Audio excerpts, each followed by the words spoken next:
Welcome, everybody. This is Games Over Plastic, episode number 39. I am Midnight. As always, I am joined by the two most amazing co-hosts in the whole industry, of course. First and foremost, we have the man, the myth, the legend, Sean Mason. How you doing today, sir? Doing great. Enjoying my time off. We're in the midst of the summer. I've got a lot of color on my face. I'm really enjoying it. Playing a lot of games. And yeah, I'm excited to talk about video games today. I feel like it's been a while, even though it's only been, the usual time. It just feels like it's been a while. It's been a while. It's been a while. That song, man. That song used to play nonstop back in the day. Jesus. That was one of the most played out songs I've ever heard. It was always on the radio. Anytime I got in my car to go somewhere, that song was on the radio. Because that was back in the radio days. Last but not least, we have the master of graphics and the master of chattery, Hodge. How you doing, sir? Of chattery? That's right. That's your new title. You're the master of all things Chad. All right. Oh, Chad. I thought you were talking like chat. No, you're a chatty Cathy. You're a chatty Cathy. No, I'm not talking about the dude from Final Fantasy VII remake. Yes. But yeah, I'm doing good. I yesterday was my last day at my job. If anyone who is a regular listener, it'd sound kind of weird because I was like 4 episodes ago I got this job, but I was so burnt out and tired that I was like, I needed to change. It just wasn't a fit, so I'm moving on. I gave myself a week off. Hopefully my work does not listen to this and hear that because they think I put in a 2-week, but I put in a 1-week notice. So give myself sending it to the boss right now. Yeah, I gave myself a week off so I could just relax and game a bit. I have barely been gaming over these last couple months. We haven't done that many what have we been playing segments, but I have not had any time to game. So I am excited to have a week off just to hopefully crank through Death Stranding 2 and relax a bit. So yeah, I am excited to that, and I'm excited to be here talking video games. Heck yeah, brother. You deserve it. You deserve that week off. Anytime I ever switch jobs, I almost always try to give myself like a week to 10 days off, if at all possible, before you start the new job, because you need that break to kind of recharge. Especially when you start a new job, you can't take any PTO off for like quite a while because you're starting training and all that. So it's good to have a nice break right before you start, be fresh. Exactly. All right. Well, everybody, this is Games Over Plastic, episode 39. In this episode, we are going to be doing our iconic games for each console from 1985 to 2004. So we're going to go through each console. This will be hosted by the one and only Sean Mason, this section. So we're going to go through each console, and we're going to talk about the games that are the one game mainly that we think of most when we think of this console, the iconic one. We're going to get into the fantasy results. Finally, we're going to have a little update for you guys on our fantasy draft picks that we did in January.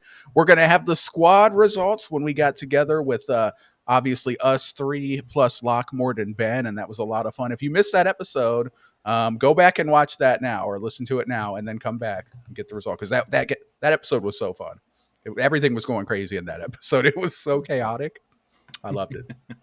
But yeah, so look forward to that. Of course, what we're playing, we'll be doing that, and we have a write-in. So we're back to full force, like full Final Form freeze over here. Let me get the administrative stuff out of the way real quick. Games Over Plastic, the podcast for the agnostic gamers. You can find this on YouTube in full 4K glory at youtube.com/@GamesOverPlastic. It's also available on all audio platforms: Spotify, Apple Music, Overcast, Pocket Cast, Everycast. Leave us likes, leave us comments, rate us 5 stars on Apple and Spotify. That will help our podcast move up and maybe find a new listener or two, and we would appreciate that. And if you want to be featured in the write-in, like the person that's coming up later is, all you have to do is you can direct message Sean, or you can leave a message on one of our videos, or whatever. Yeah, I think that's it. Are we ready to jump into some fun stuff, guys? Indeed. That was super. All right, I love that. Oh yeah, and Sean, you got your smoke alarms fixed, by the way. I did. Hopefully they have not gone off since I got them fixed. After last week, it was the last episode was probably the longest it's ever gone off, ever consecutively. It was a couple minutes. Yeah, I know. So I got them fixed that Tuesday. I was like, screw this. I'm paying the money. They came in. It was like a 4.5, 5 hour job. They had to like tear down walls and all that. But they fixed it. They have not gone off since then. And I swear to God, if they go off today, I will die. That'd be hilarious. It should go off only during GOP. That'd be great. I've had a good run. Yeah. I'm sorry to report that the electrician was not able to fix my cat, so he will probably still go off during this episode and all future episodes. He's a part of the show's lore, though, so it is what it is. Yeah. So let's go ahead and jump into the fantasy results. Let's go ahead and start with update. that. Fantasy update, not results. Results is like the final. Yeah, the fantasy update. And of course, we're going to pass it over to the king of fantasy, Hodge. What's going on in the world of fantasy? So we're getting along in the tooth on this one. We're getting there. A lot of people have most of their games out. So Midnight, you have including your safety, you have 6 year games out. You have 2 more to come. Neither of them have been delayed out of the year, so you're looking good in that sense. Sean has 1 game that was delayed, so his safety pick is now in play, which is Crimson Desert. That has not come out yet, though, and that'll be a good game. And it might not be coming out this year, but I mean, they said it is. But oh my gosh, there's no way he got it fixed and it's going off. That's I feel bad for Sean actually because he spent money on this. Yeah, what the fuck? What's going on with that? Money to get that fixed. Is it good? Did it stop? Yeah, it was very quick. I don't know. Maybe it was just like I don't know. Maybe that was just an echo. Yeah. Was it Sephiroth? So did Sephiroth do this? Yeah. Anyway, okay. You were talking about Sean. Yeah. So Sean's Crimson Desert is in play now because GTA got delayed out of the year, and I have had 5 games release of my 8, 1 including my safety.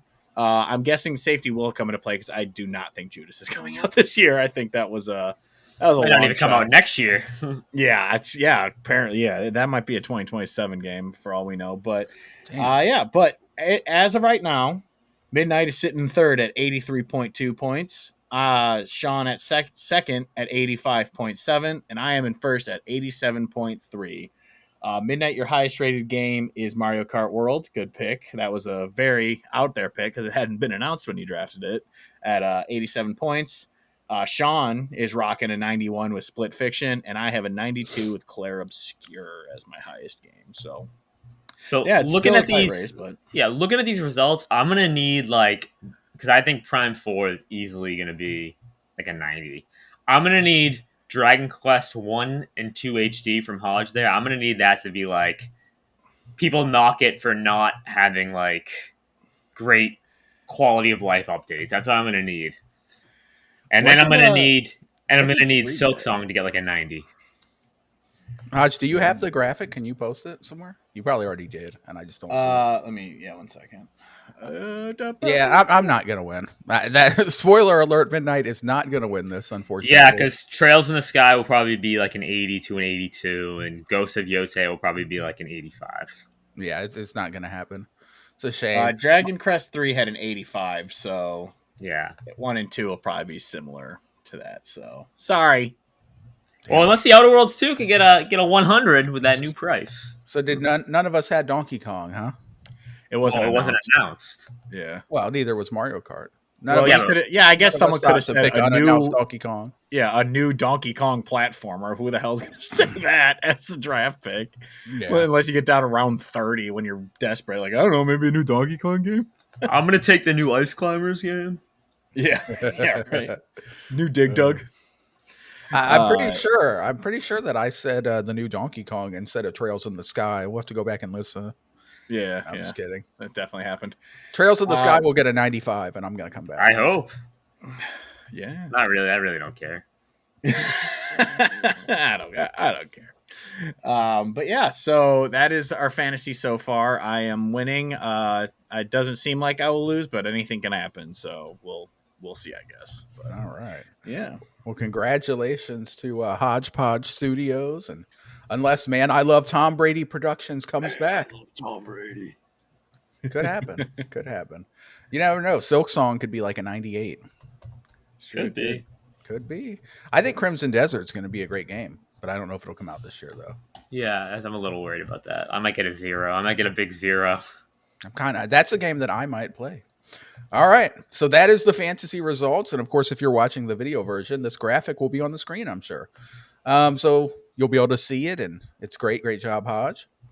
And now we have some more results. We have the squad results. And of course, Sean Mason, you hosted that. What's going on with squad? All right, so squad results. We have all 5 places. So I'm going to start from the bottom up. So coming in 5th place with a merely 3 votes was Midnight. This is rigged. What is this crap, man? 5th place? Yep, 5th place. That's with 7 votes coming in 4th place was Lockmort. Okay, hold on. Did Meatball vote for me at least? No, he actually voted for me. Meatball, you traitor. We'll talk later. Unbelievable. 7 votes. Lockmort. Coming in 3rd place with 17 votes. Wait, what? Hodge. In 3rd place with 17? Yeah. I had 3 votes. Jesus Christ, man. Dude, my picks were not that bad. I don't remember what I picked, but For some reason, I don't know. I was looking at something. I thought you said that you were 4th, Midnight was 3rd, and then I was 3rd. I'm like, wait, what? I didn't realize you said 1. I honestly don't remember what I picked, but they couldn't have been that bad. 3 votes. This is messed up.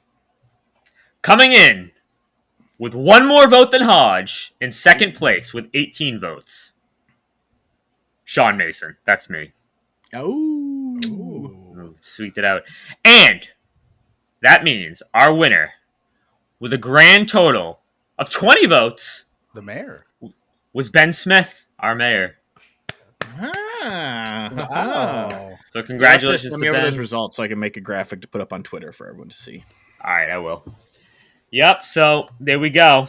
Ben, congratulations. You have won. Squad, Midnight, you came in last. Yeah, what a scam. Gonna lose fantasy, you're gonna lose squad. Great. It's rigged. If I could do a Trump voice, I would do a Trump voice. I would be like, "This is rigged." So rigged. That's my expression there in the Discord to these results. I'm not pleased. All right. Oh, there we go. Yeah, that's a great picture of me.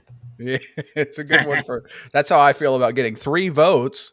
You know, I'm disappointed in you, the people who voted. I know it's because I picked Starfield and everybody hates Starfield, but come on, man, that was a good vehicle. You got to make it yourself. Damn. It's all right. All My right. dad didn't even vote for me. My dad voted for Hodge. Who's the bigger traitor, Good taste. Sean's dad or Meatball? Probably Sean's dad, since he sired you. I don't like how you said that, but okay. I don't like how I said that either. All right. So that has been the squad results. Congrats to Ben Smith and Sean and Hodge for very good, respectable results. Lockmort had what, 17? Lockmort had 7. Oh, he had 7. Okay, so that's okay. Much better than 3. So good. Congrats to everyone but me. You did great. But that was a lot of fun. And now, shall we move on to what we're playing? We haven't done this in a while. So let's go and we'll do the opposite, I guess, of the order that we're going to do coming up. So I'll start off with the what we're playing. How about that? Let's do that.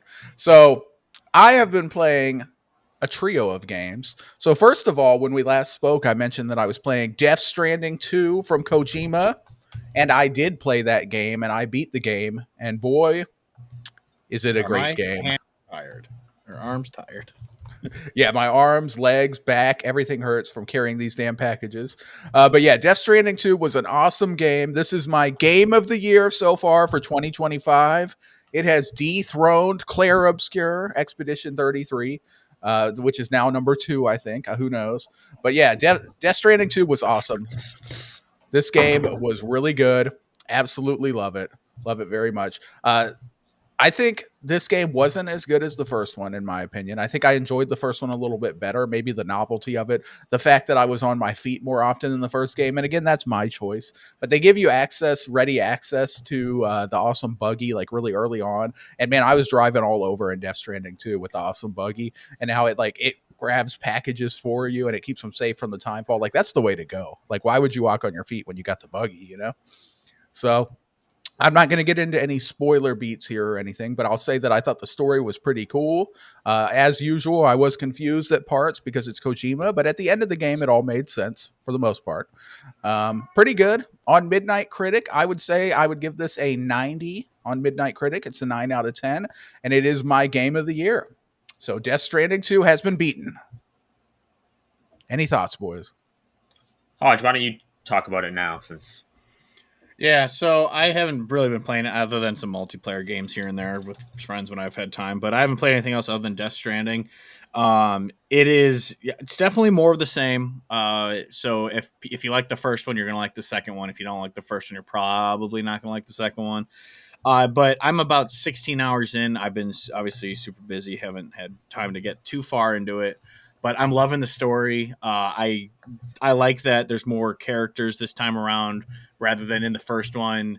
You could tell it was kind of hastily made because Sam was basically the only like physical person half the time, and then you were talking to people on like screens like almost the entire game rather than like in person, with minor exceptions, of course. But this one, you're kind of with a crew and stuff at time, like the entire games, or so far from what I've played.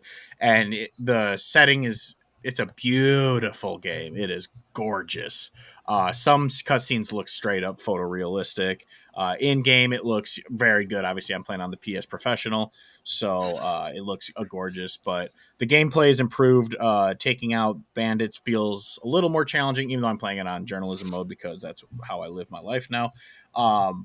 But yeah, I'm loving it. It's a fantastic game. I love obviously the first one. I don't shut up about it very often. So yeah, I'm really loving it. Obviously, I'll have more to say when I get further in. But so far, 16 hours in, I am in Australia. I've connected probably a quarter of the island so far. So I still have ways to go, but I am loving this game. It is fantastic. It is exactly what I was hoping for from a sequel. It didn't change too much, but it changed what it needed, made stuff a little easier. It was kind of odd to me though that I like it because you know how there's so many games where it's like once you get to the sequel, like you're super powered from the end of the first game, but then you lose all your stuff and you have to gain it all back again, like that kind of stuff in sequels. It doesn't do that. You're able to build roads right away. You're basically able to get the vehicles right away. Like you're not suffering through the start of the game just because the game wants you to.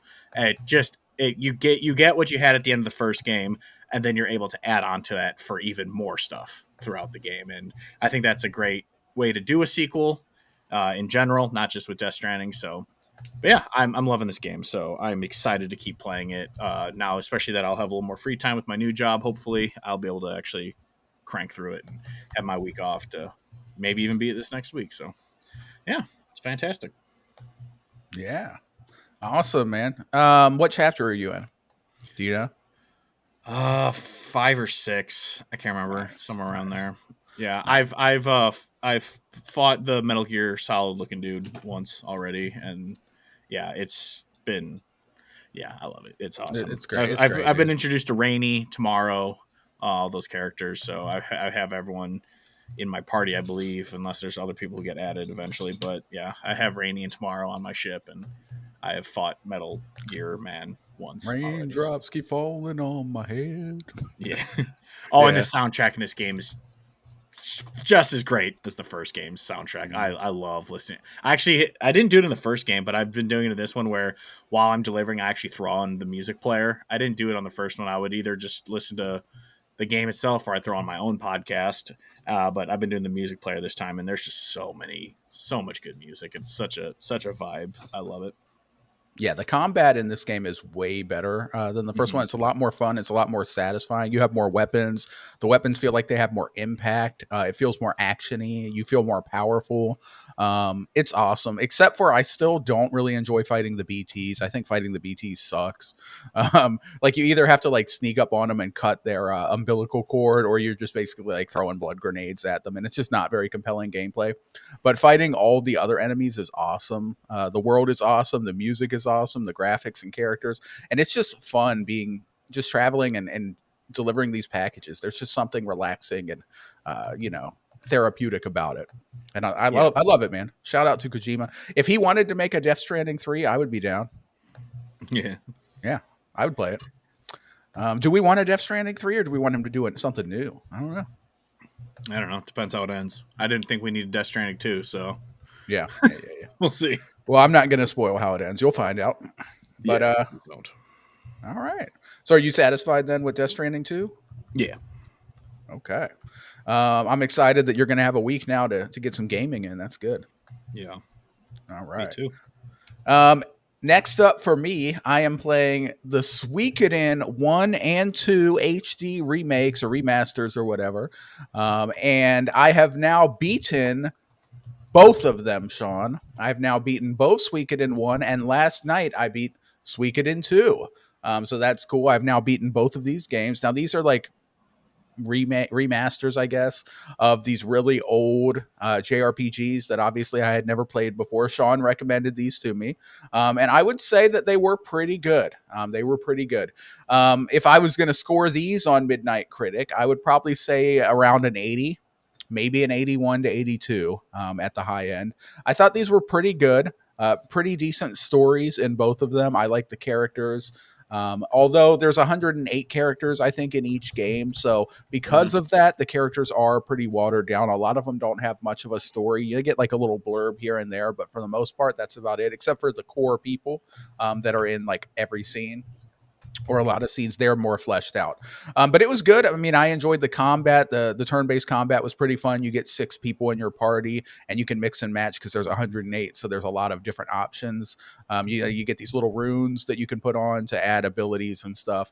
And overall, I thought it was pretty good. I thought the inventory system was a bit clunky. It was a little bit dated, but that makes sense because it is literally a very old game. So, but yeah, I mean, I enjoyed these games. I don't think these were... like genre defining or game of the year caliber games or anything for me. Like it's just like an 8 out of 10, but I did enjoy them. I'm not mad about it. I had fun. I liked them. So yeah, Suikoden 1 and 2 has been beaten. Sean? Yeah, we're going to be doing a special DLC spoiler cast for 1 and 2. So I replayed 1. I ended up 100%ing it. I wasn't going to, and then I'm like, yeah, I'm just going to do it because I've 100%ed it so many times. I don't have to use a guide or anything. I will say, if you think the characters are shallow in this game, you had mentioned to me you wanted to play the 100 heroes. It's even worse in that game. The Euden Chronicles, yeah, it's even worse in that game. I will say this though, I think you might have missed some of the more fledged out side characters that you don't have to necessarily have to recruit. Like I'll ask you, did you recruit Clive? I don't Not remember. From Final Fantasy 16. All right, so you probably missed out on that one. Which game? He's in both of them. You know how bad I am with names. I'm the worst. I know. Yeah, keep talking. I'll look him up. Well, Clive is my favorite character in Suikoden 1 and 2. I think awesome. I missed him. Yeah, he's freaking super fast. Awesome combat, really cool backstory, and it's the backstory kind of carries over from game 1 to game 2. So you recruit him in game 1, and you do some of the quest, and then you find out more of it in game 2. So it's awesome. I love Suikoden 1. I love Suikoden 2. My favorite personally is Suikoden 2, but this gave me a better appreciation of the first one because the first one was it was like it is kind of dated. The first one, the second one. Still a little dated, but I think Midnight, if they ever come out with 3, 4, and 5, I think you might like it a little bit better. There's voice acting. It's fully 3D. They were PS2 games. But we all know, I prefer text to voice acting, so I really like these old games. It's a very classic story of like a, rebellion. We're rising up. We're going to take down the big bad empire. I really like it. I love the variety of characters you can get and the way you can customize your party. So yeah, Yeah, that was good. This Clive dude looks cool. I wish I would have recruited him. He looks like a Metal Gear Solid Robin Hood. Like he's got like the hood. Is this a gun he has? I can't tell, or a staff. I think it's the staff. But yeah, no, he looks badass. I wish I had got him. But I had some cool characters though. Like in the second game, I had that Killy with the red. You know, the red dude. yep. Mhm. Yeah, he was pretty cool. Anyway, we'll talk about that more on our special episode, huh? Yeah. 1 second. Did you like Makumako from Suikoden 2? Did He's a squirrel, the leader of the 5 squirrels. I don't think I got him either. Oh my gosh. I got probably like 70 of them. Okay, yeah. So I missed out on a good 30 some. 30. yeah, it's a side quest. The second one has a lot more side quests. So, but yeah, good games. We'll be talking about more of that in our DLC. Yeah, we will. We'll definitely talk about it more because Hodge is probably falling asleep. Like, what is this crap? But all right. So that's what I've been playing, friends. I have beaten Death Stranding 2, and I've beaten Suikoden 1 and 2. So in the last month, I've been doing some gaming, and that's good. Sean Mason, go and bring us home here. What have you been playing, sir? All right, so I've been pretty busy playing some great games. I'm going to start off with Donkey Kong Bonanza. This game, woof. Talk about a defining Switch 2 game right here. This game is freaking amazing. It is a great 3D platformer. It's definitely better than DK64 as like the second 3D platformer Donkey Kong game. I'm in layer 12 right now. So there's like each layer is kind of like the hub world, and there's like this is where you can collect your bananas and you can collect your fossils and everything. It is a blast to run through and just like destroy everything. You can literally destroy like pretty much everything. Just punch right through it. Searching for the bananas is super cool. I think they really learned from Odyssey, because it's the same team that did Odyssey. That they make like in Odyssey there was so many moons that you could just like run up. There'd be like a moon just sitting there, and it'd be like, oh, you get this moon. But they make the bananas much more worthwhile getting, because there's like challenging aspects or destroying something. There's none just sitting there. The different layers have all different settings. Like there's this one. It's basically like the relaxing kingdom, and it's like a vacation almost. And there's like giant watermelon everywhere, and there's giant like fruit everywhere, and it's like almost like a beach. That's really cool. There's a snowy area. There's like a forest area. It is so cool. You can transform into various creatures. A lot of the creatures you could ride in the old Donkey Kong Country games, you can kind of transform into them using like your Bonanza power. It's a super fun game. I thought that the redesign of Donkey Kong was going to throw me off. And really, I haven't really even noticed it, to the point where I'm like, oh, this is just like normal now. Pauline is actually super interesting character. The story of this is actually pretty good for like a Nintendo game, like for like a non-Zelda game. It's like super intriguing. Like you want to know what's going on with this world, because there's these group of villains, and they're stealing like they're called the Banandiums. That's like the ancient gem. They're shaped like bananas, obviously. And like you're trying to figure out what's going on, and like how did Pauline end up in this world.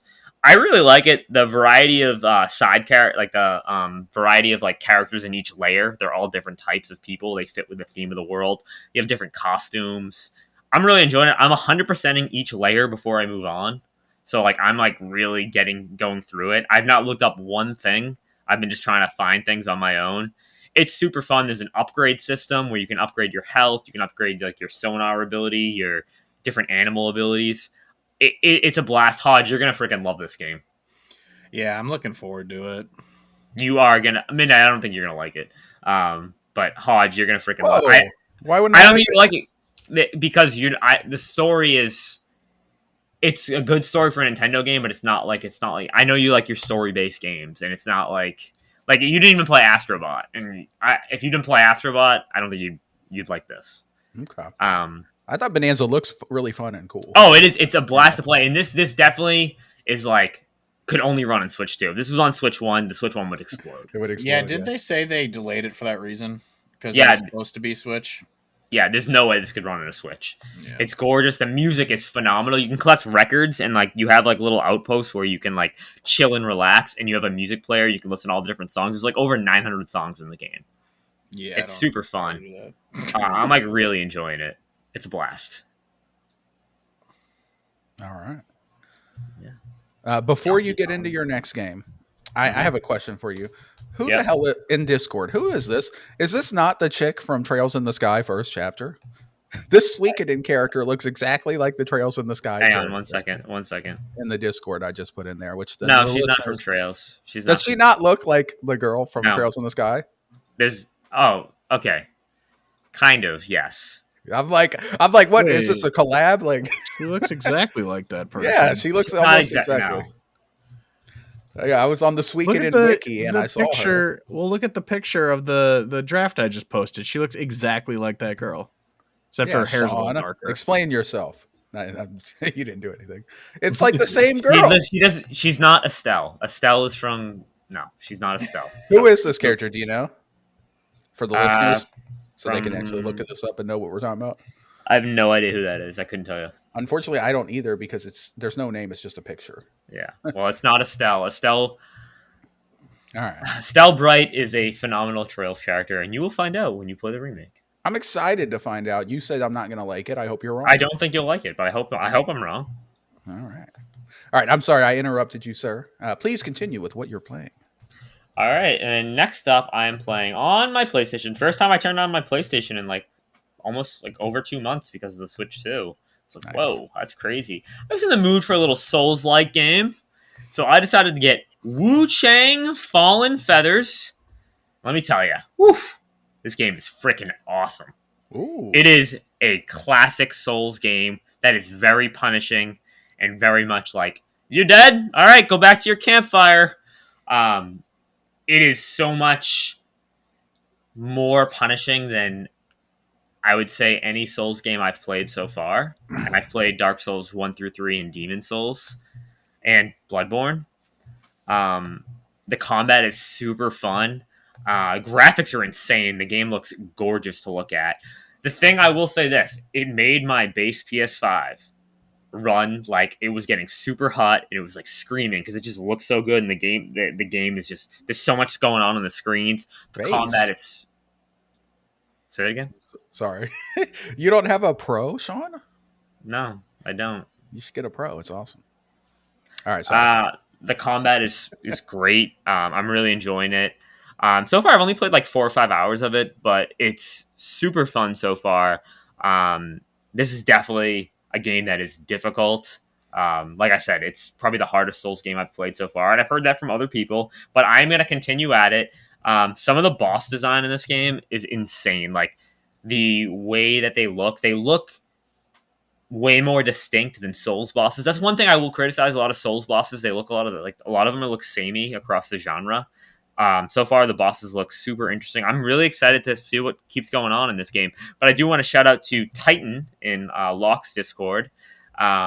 He sent me a video on how to clean out the inner inside of your PS5. I clean out my PS5 every week, but I actually took apart the whole thing and cleaned it all out, and now it's running so much better.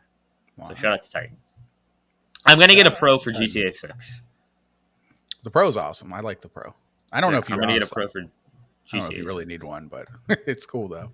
I just like having the latest tech, Yeah. with gaming. All right. Funny enough, Sean, this game is currently installed on my Xbox because it's on Game Pass, and I am interested in playing it too. Although I think I might actually install it on PC and play it on there instead because I'll have more power. Because I've heard that this game struggles to run, as you mentioned. Almost overheating your PlayStation. So maybe instead of playing it on Series X, maybe I should play it on my PC because I have a really good PC. I spent a lot of money. I might as well just download it on the PC. But yeah, this game looks cool. I was interested in this game because graphically it looks beautiful. The combat looks good. And you have an attractive female lead, which is always a plus. So I've heard people refer this to as Gooner Souls. That's what I've heard people call this. I wouldn't quite call it that. But. Yeah, I don't think. She's not looking like Eve from Stellar Blade or anything. All right. Are you playing another game, Sean? I did. I played Emio the Smiling Man. This is a visual novel it's a first party Nintendo Switch game. It's a visual novel. It's like a spiritual successor or a successor to the Famicom Detective Club games, which are older games. They end up getting re-released on Switch. This this is definitely a spooky game. It's like horror themed. I think Hodge would really like this game, and I would actually. I'm going to suggest it to you to play during the your October, your Snoopy Fest. Snoopy? You mean Spoopy? Snoopy, same thing. Same thing. What is it? Emio. Emio, the Smiling Man. This is Weebery. Not really. I mean, it just looks like it because it's like Japanese, but it's a virtual. Novel? It's a visual novel adventure game. It is obviously it's set in Japan, but it is like a horror game. And sorry, I'll post a picture here in a second. It's a horror game. It's very scary. It's very spooky. The mystery is freaking awesome. That's all I'm going to say, because if you talk about a lot of the game, it's going to spoil it. I highly suggest it for anyone, even if you're not into visual novels. It's a really good game, really good story. How long is it?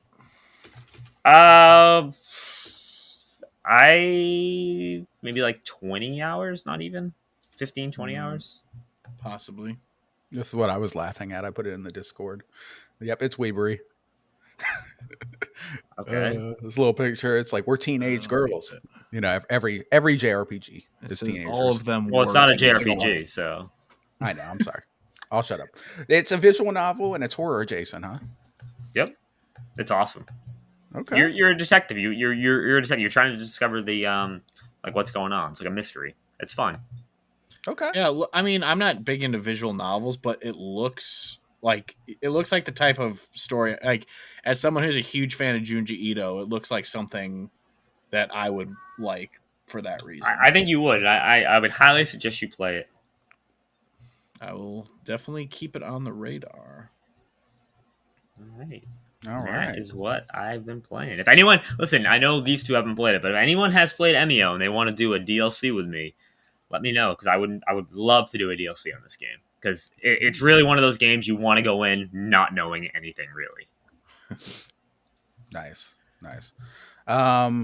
Yeah. I mean, that's something maybe I would play that during Halloween season if it was like on a subscription or free. But since it's Nintendo, I'm sure it's not. You just pay for the game. I don't like paying full price for games, Sean. I'm cheap as hell. I'm actually I'm really. You're the reason why people are getting laid off in this industry. Probably true, honestly. At least I'm not pirating games. At least I am paying for them. I'm just getting them on sale because I'm cheap. Because I'm smart. I have such a long backlog. Why not just wait till the sale comes up and then play them? But what was I going to say? Damn it, you threw me off with that. Damn you, Sean. Okay. I guess we'll move on because I lost my thought. All right, we have a write-in, don't we?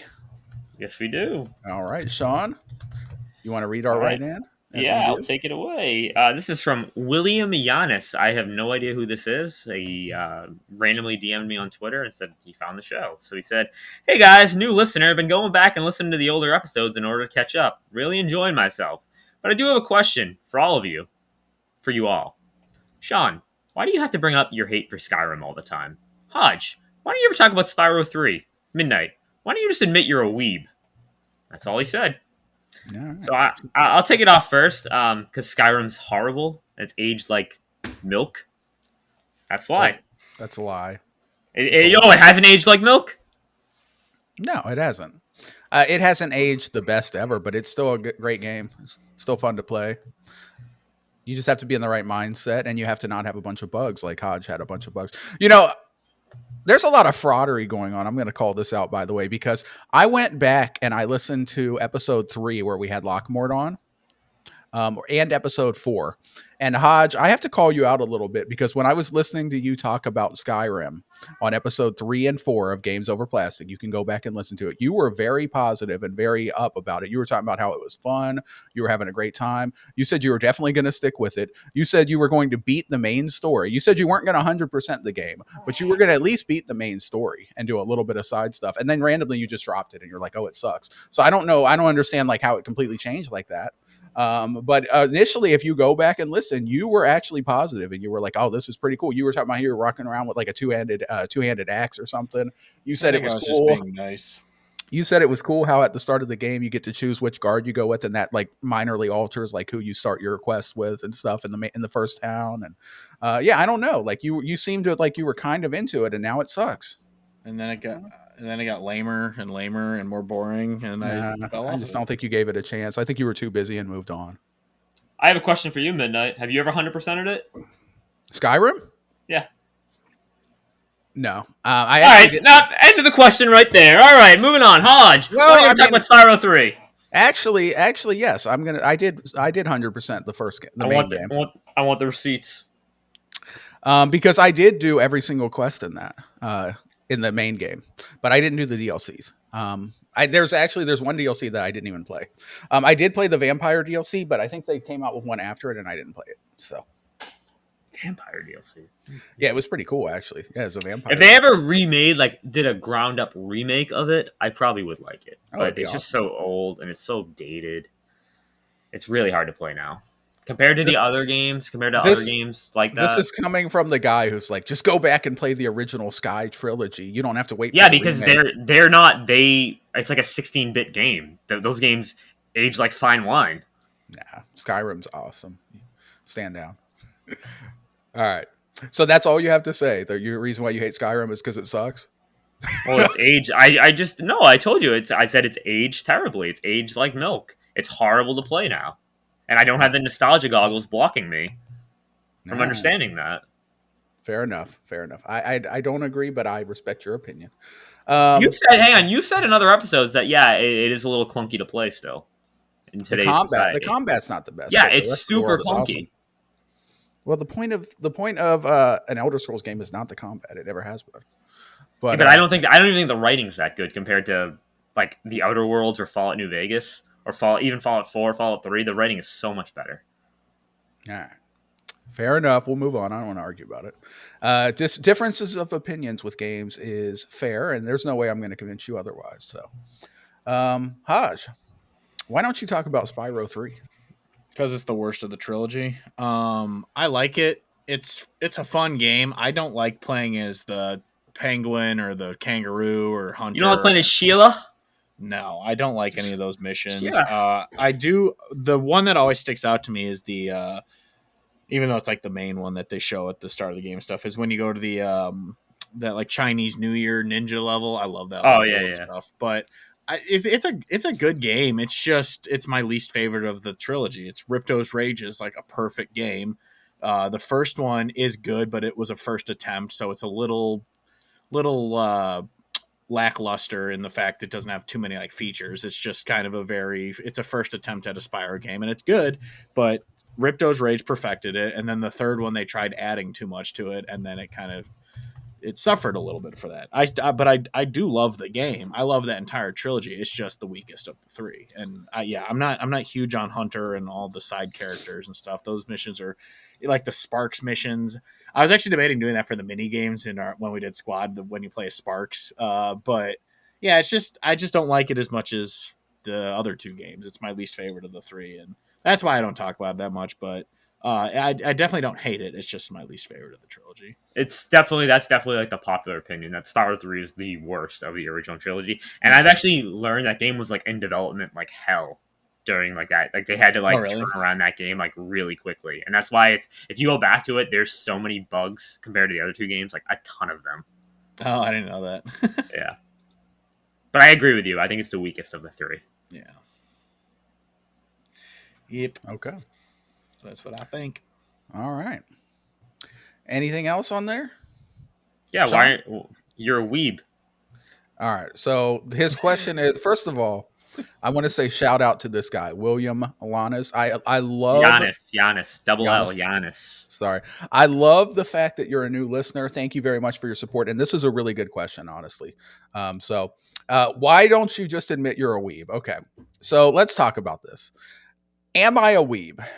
This is something that I've been thinking about recently. I've been having an existential crisis about this because, I make fun of weebs a lot in the past. And now I'm playing JRPGs more frequently, playing quite a bit of JRPGs.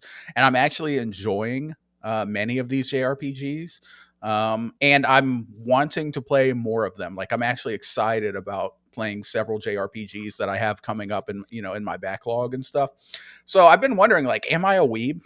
What makes a weeb? Like I've literally thought about this. Like what makes a weeb? obviously like the super lame weebs who like go to conventions and like have body pillows and like freaking waifus and like statues, like those are like super weebs and we should definitely make fun of them. But I feel like if you're someone who just enjoys a JRPG every now and then, I think that's acceptable. I think we're going to let you live, and that's where I consider myself. Would I say that I'm a weeb? I don't think I would. I still probably would say that I'm not a weeb. I will say that I'm weeb adjacent. I said this in the beginning. If you go back and listen to episode 1, episode 2, episode 4, whatever, of Games Over Plastic, I said that I was weeb adjacent because I did watch some anime. You know, I've watched Naruto, I've watched Hunter x Hunter, I've watched a fair amount of anime, and I've enjoyed, you know, the animes. And I have interest in some JRPGs, and I've been playing a lot more of them. So am I a weeb? I would personally say I'm not a weeb because JRPGs are not my main thing, and they'll probably never be my main thing. I always prefer Western games. If you look at my top 20, top 30, top 40, it's going to be heavily skewed towards the West. But I am enjoying these JRPGs. I'm not going to lie to you. Like, I'm liking these. They're good games, and I am genuinely excited about playing more of them. So does that make me a weeb? Maybe a little bit. Maybe I'm a slight weeb. I'm going to say I'm weeb adjacent, slight weebish. Here's what I'll do. I will make fun of weebs a little bit less. Okay. I'm still probably make fun of weebs a little bit, but I'm gonna stand down a little bit. I'm gonna make fun of you weebs a little bit less because these JRPGs have been pretty decent. I can't lie. I've got 2 things to say. All right. One, the statue comment. Look at Hodge's background now. You just called him a loser.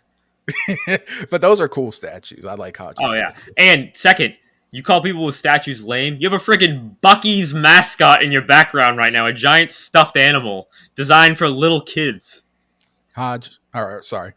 Sean, everybody in America who has been to Bucky's loves Bucky's. Just because you haven't been there. I'm not. Listen, you're the one with the stuffed animal.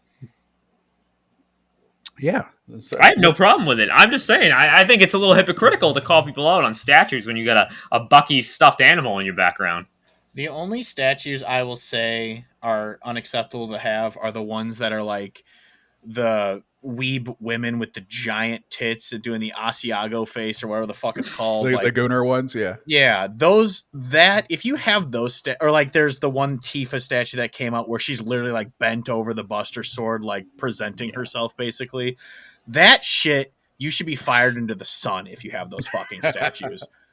Those are unacceptable to have. Like, I've obviously nothing against nerd paraphernalia. I have plenty of it, but that kind of shit where it's the quote unquote you need the jar thing because that's the thing is I think I'm a weeb in the sense that I do like anime, I do like manga, but I'm called a normie by people who are weebs because my favorite ones are, you know, Full Metal Alchemist, Death Note, Dragon Ball Z. Those are the normie animes. So it's like it's the same with like video games. I'm a casual gamer to hardcore who play every fucking game, but I'm a fucking nerd to casual gamers. So like I'm in between in, you know, gaming and weebery. Like I like this stuff, but I don't dedicate my entire life to it in a creepy way. So it's like there are levels of weebery. It's not as simple as saying like I like anime, so I'm a weeb, because you're going to be called a casual by the actual weebs, and you're not a weird pedophile about it. So like there's levels to it. So I understand, like, you like JRPG, you play more JRPGs than me, so you're more weebery in that sense. But like I read a lot of manga and I watch a lot of anime, so I'm more weebery than you in that. But so it's a very, obviously the whole thing of denying your weebery is just a joke and shit. But like there's layers to this. It's not as black and white as that. Well said. So and I just do it all. There you go. Well, Sean is definitely a weeb, but so Midnight, will you admit you're a weeb? I'm going to say no, but I will admit that I am weeb adjacent, and I am edging. Pause. Oh, big pause there. Edging closer to weebdom because I'm going to keep playing these JRPGs. I think the word you were looking for was inching. Inching, edging. Yeah. I'm inching closer. And by the way, I think this whole edging term probably came out of the weebs, let's be honest. So, all right, Chad. I think that was sufficient answer right there. Thank you, William. Thank you, William. And with that said, boys, we are going to go ahead and transition right back to Sean. Let's get into our main topic of discussion, shall we? Let's do it. Let's do it. All right, so I want to thank Hodge for coming up with this topic, but I gathered all the game consoles, most of the game consoles that came out between 1985 and 2004. I left out the Atari 7800 because that's like the worst Atari supposedly. I left out all these miniature handhelds. I left out all those. I have the pretty much Tamagotchi? the no Tamagotchi. I'm sorry. Damn. But we are going to go through and we're going to go in chronological order, and we're just going to tell the audience what game is like iconic to us when we think of that console. What game immediately comes to mind? So not necessarily our favorite game, but not necessarily like this is the greatest game of all time or this is the game that everyone thinks of. It's the game that comes to mind when we think of the console. Now, could that be the game everyone thinks of? It might be. Could it not be? It might not be. You will find out. But we are going to start in the year. Oh, and these are US releases, by the way. US releases. So we're going to start in the year 1985 with the Nintendo Entertainment System, the NES. And we're going to start out with Hodge. So, Hodge, you think of the NES. What comes to mind here for you? You would think a man like me would say Kirby's Adventureland because You would think. But it's going to be a very generic answer, but in all honesty, it's Super Mario Brothers. The OG, you start off, there's a Goomba, you hit the question mark. Like that moment in video games is like just the iconic opening of a game. And so when I think of NES, even though I loved games like Duck Hunt and Kirby and I don't know, a bunch of other games, Excite Bike and shit like that. Like I loved all those games, The Legend of Zelda. Like they're great games, but the game I think about is Super Mario Bros. Just the OG. I love all three of them. They're all great, but the first one is just that is such an iconic thing in just all of video games. World 1-1, like it's starting, like it's like the opening you think of when you think of like video games. So it's like, yeah, so Super Mario Brothers, that's my NES game that I just immediately think of when I think of this console. I'm going to hop right off of that and tell you mine is Super Mario Bros. 3. I went back and forth between Super Mario Bros. And Super Mario Bros. 3.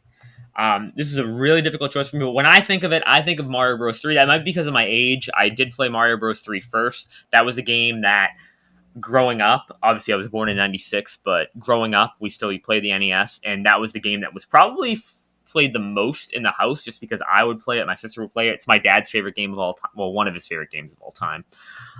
So I would see it all the time. I would see it all the time. And yeah, I really like the game. I think it's iconic. Obviously, most people think it's like one of the greatest games of all time. So yeah, I would say Super Mario Bros. 3, but I totally get where you're coming from with the original Super Mario Bros. Both are fantastic answers. Again, personally, yeah.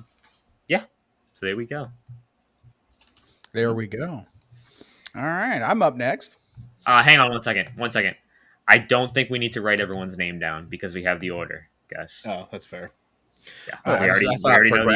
For graphics purposes, that's why I was doing that. I don't even think we need like put our names next to the graphics. I think we can just put the games. No, up just there. for when I make the graphics, I'll see. I know, but even then, you could just put the games up as we go. Like Yeah. it's the same order every time. Yeah, that's fine. Well, whatever you want to do, Hodge. You're the master of graphics. All right, I will go ahead and break this tie right now, boys. Sean, you said you picked Super Mario's 3, and you think it's because of age related. Well, I'm here to tell you, My age related. Yeah. Well, I'm here to tell you it's not age related because I am the resident old man of this podcast, and I too, Sean, picked Super Mario Brothers 3 as the most iconic game from the NES because it's by far the best game on the NES, in my opinion. It's vastly superior to the first Super Mario Brothers, and it is super iconic. What's more iconic than that cover of him there, with the little flying raccoon suit or whatever? Freaking awesome, dude. That game, whatever. That game is so awesome, dude. What an amazing platformer back in the peak of platformers. 2D, of course. I love that game. I beat that game. I beat all of them. Actually, I don't think I beat 2. 2 was weird. But 1 and 3 I definitely beat. And yeah, 3 was the superior Mario Brothers in every way. And I loved it. So that's my pick as well. Super Mario Brothers 3. But shout out to the first game. Obviously, it started, the modern Mario trend that we know of. Basically saved gaming. Basically saved gaming. It did save gaming. The NES and Mario saved gaming. I love the third one purely because then it becomes like that stage where you like exit stage right at the end of each level and Yep, stuff like that. Like it's such a great art style. It's just it like is. like I said, it's just It's that the first one is just so iconic to me. they took everything they learned from the other games and kind of just perfected it. It's iconic. Both of Yeah. them. Oh, I mean, there's no really wrong answer for the if you're picking any of the Mario games, really. Nah, two's the wrong answer. No, I'm kidding. All right, so we're gonna move on. 1986, 1 year later, we got a console that many people like often forget about, and that is the Sega Master System. Not to be confused with the Sega Genesis, but this is the Sega Master System. So, Hodge, what do you think when you think of the Sega Master System? And I hope you don't say Sonic because I have a little thing to tell you about that. Well, actually, I am going to say Sonic because when I think of, I never had a Master System or anything, but when I think of it, I think of the covers of the games where it was like the white grid paper looking thing. And I always think of the Sonic where he's sitting there with his finger up on that background. And that's really the only reason, because I've never played a Master System. I've never owned one. Don't even know what games really are on it, but that's the one that I think of. I'm sure you have some little thing about it, but I'm still going with it just because I just think of that where he's sitting there with his finger up on that white background with the grid. Like that's just what I think of because I don't know anything about this system, if I'm being honest. So Sonic the Hedgehog actually came out on the Genesis first, and it was actually like a down port, a D port to the Master System, which is funny. I don't know. I just That think makes it's funny. sense. I mean, it makes sense. Like like I said, these older 80s systems, with the few exceptions, of course, are systems I never owned, I never played. And so when I think of the system, I think of like, I can kind of imagine the box art kind of thing. That's really all I have with these. And so that's what I think of when I think of the Master System. It's just the Sonic with that white background. I mean, there's nothing wrong with that answer. I was just saying. Yeah, no, I get what you're saying, but yeah, that's just what I think of. So yeah. All right. For me, I have a little JRPG that really popularized this genre before Final Fantasy and Dragon Quest, and that is Phantasy Star. This is an incredibly popular franchise that has been, kind of left behind, but it was incredibly popular in the 90s, especially Phantasy Star Online, and this is what got it started. And this was like a really ahead of its time JRPG. We all know as big of a Final Fantasy fan I am, but I think anyone who's played it can admit the first games are very shallow. This was not shallow, and this came out around the same time as the first one and had like a full drawn out story. And this was a unique Master System game. So much so that when it was released on the Virtual Console back in the week, 'cause they had Master System games, I bought it and fell in love with it. It was awesome. So yeah, I'm gonna go with Phantasy Star, and it's a really good classic JRPG. Not long, but like a lot more in depth than the original Final Fantasy, which was what it was competing with at the time. Okay, good pick. Good pick. Obviously, I've never played Phantasy Star, but I have heard of it. And funny enough, I've actually recently been getting advertisements on the algorithm on social media for the Phantasy Star Online New Genesis because apparently they're having collabs with animes that I've seen before. So I'm getting ads. Like, of course, as you know, I'm not a weeb, but I did play. I don't know if you guys watched the anime My Hero. No, not My Hero Academia. Sorry, Railgun, and Railgun and Index. A certain magical index and a certain scientific Railgun. Those are two very good animes, actually. But they have a crossover in that Phantasy Star game. So I've been seeing like Mikasa or whatever from Misaka, I think is her name actually, from Railgun is in Phantasy Star Online. So I'm getting ads for that. But anyway, completely random. Good pick, Sean. Good pick. My pick here for this. Shout out to Lord Cognito, Lord Shinobi, because I am going to pick Shinobi for the Master System. Now, I never owned the Master System either. I don't know anyone who did in the States. I'm sure some people did, but I didn't. But yeah, Shinobi was on the Master System. According to Google, I've seen proof of it. And this is a game that I did play back in the day in arcades. This was an arcade game, so I played some Shinobi in arcades. It also was on the NES, I'm pretty sure, and I dabbled a little bit into it on that. I've never been like a massive Shinobi fan. I can't say that I've like beaten all the games, but I've played a little Shinobi, and it was on the Master System. And shout out to Cog. Dude, that game complete in box for the Master System is $1,000. Ooh, I'm not surprised, honestly. But the Wow. Genesis version, complete in box, is only $250. Probably Whew. because there was a lot more made and Yeah, sold. definitely. That's insane. But yeah, so that was a Master System. None of us have owned it. I've never owned a Sega console, so. But moving on, 1989, we got the Game Boy, and we are including Game Boy, Game Boy Pocket, and Game Boy Color, just because this console lasted for freaking ever, basically 12 years. Mhm. So Hodge, I think I know what you're gonna pick, but what's your iconic Game Boy game? You are very obvious to know what I was going to pick, and that is, I Pokemon mean, Yellow. technically it's 3 games, but they're all basically the same. Pokemon Red, Blue, and Yellow. But Yellow is the one that I always loved the most. Red is my second favorite, and Blue, I was just never a water Pokemon type, so that's why I didn't do that. Even though the artwork of the Fat Pikachu, the Charizard, and the Blastoise are just so iconic for those covers. I love all three. But yeah, I played mostly Yellow with a little bit of Red here or there. I played Blue just because we did have it, but obviously the only difference between Red and Blue is one you can catch Electabuzz and one you can't. So basically, there's More than that, but yeah, there's a couple other Pokemon, but yeah, that's basically the main difference. But yeah, the Pokemon games obviously is the start of a series that is still prevalent today. These games were I played them obsessively on Game Boy Pocket and Game Boy Color when I got one, and yeah, it's just Pokemon. They're some of my favorite games of all time. These OGs. And yeah, it's just what I think of when I think of Game Boy. I mean, like I said, I still have, for the listeners, I still have my Pokemon Yellow in my OG Game Boy Color. I own it still. So yeah, that's just what I think of for sure. It's Pokemon Red, Blue, and Yellow. and I have the same exact answer: Pokemon Red, Blue, and Yellow. Even though I prefer a different Pokemon games than this, and I played Gold, Silver, Crystal first, then I went back and played Red, Yellow, Red, Blue, and Yellow. These are iconic when you think of the Game Boy. They gave the Game Boy a whole second life. The Game Boy was basically dead before this game came out. Nintendo wasn't making really games for it anymore.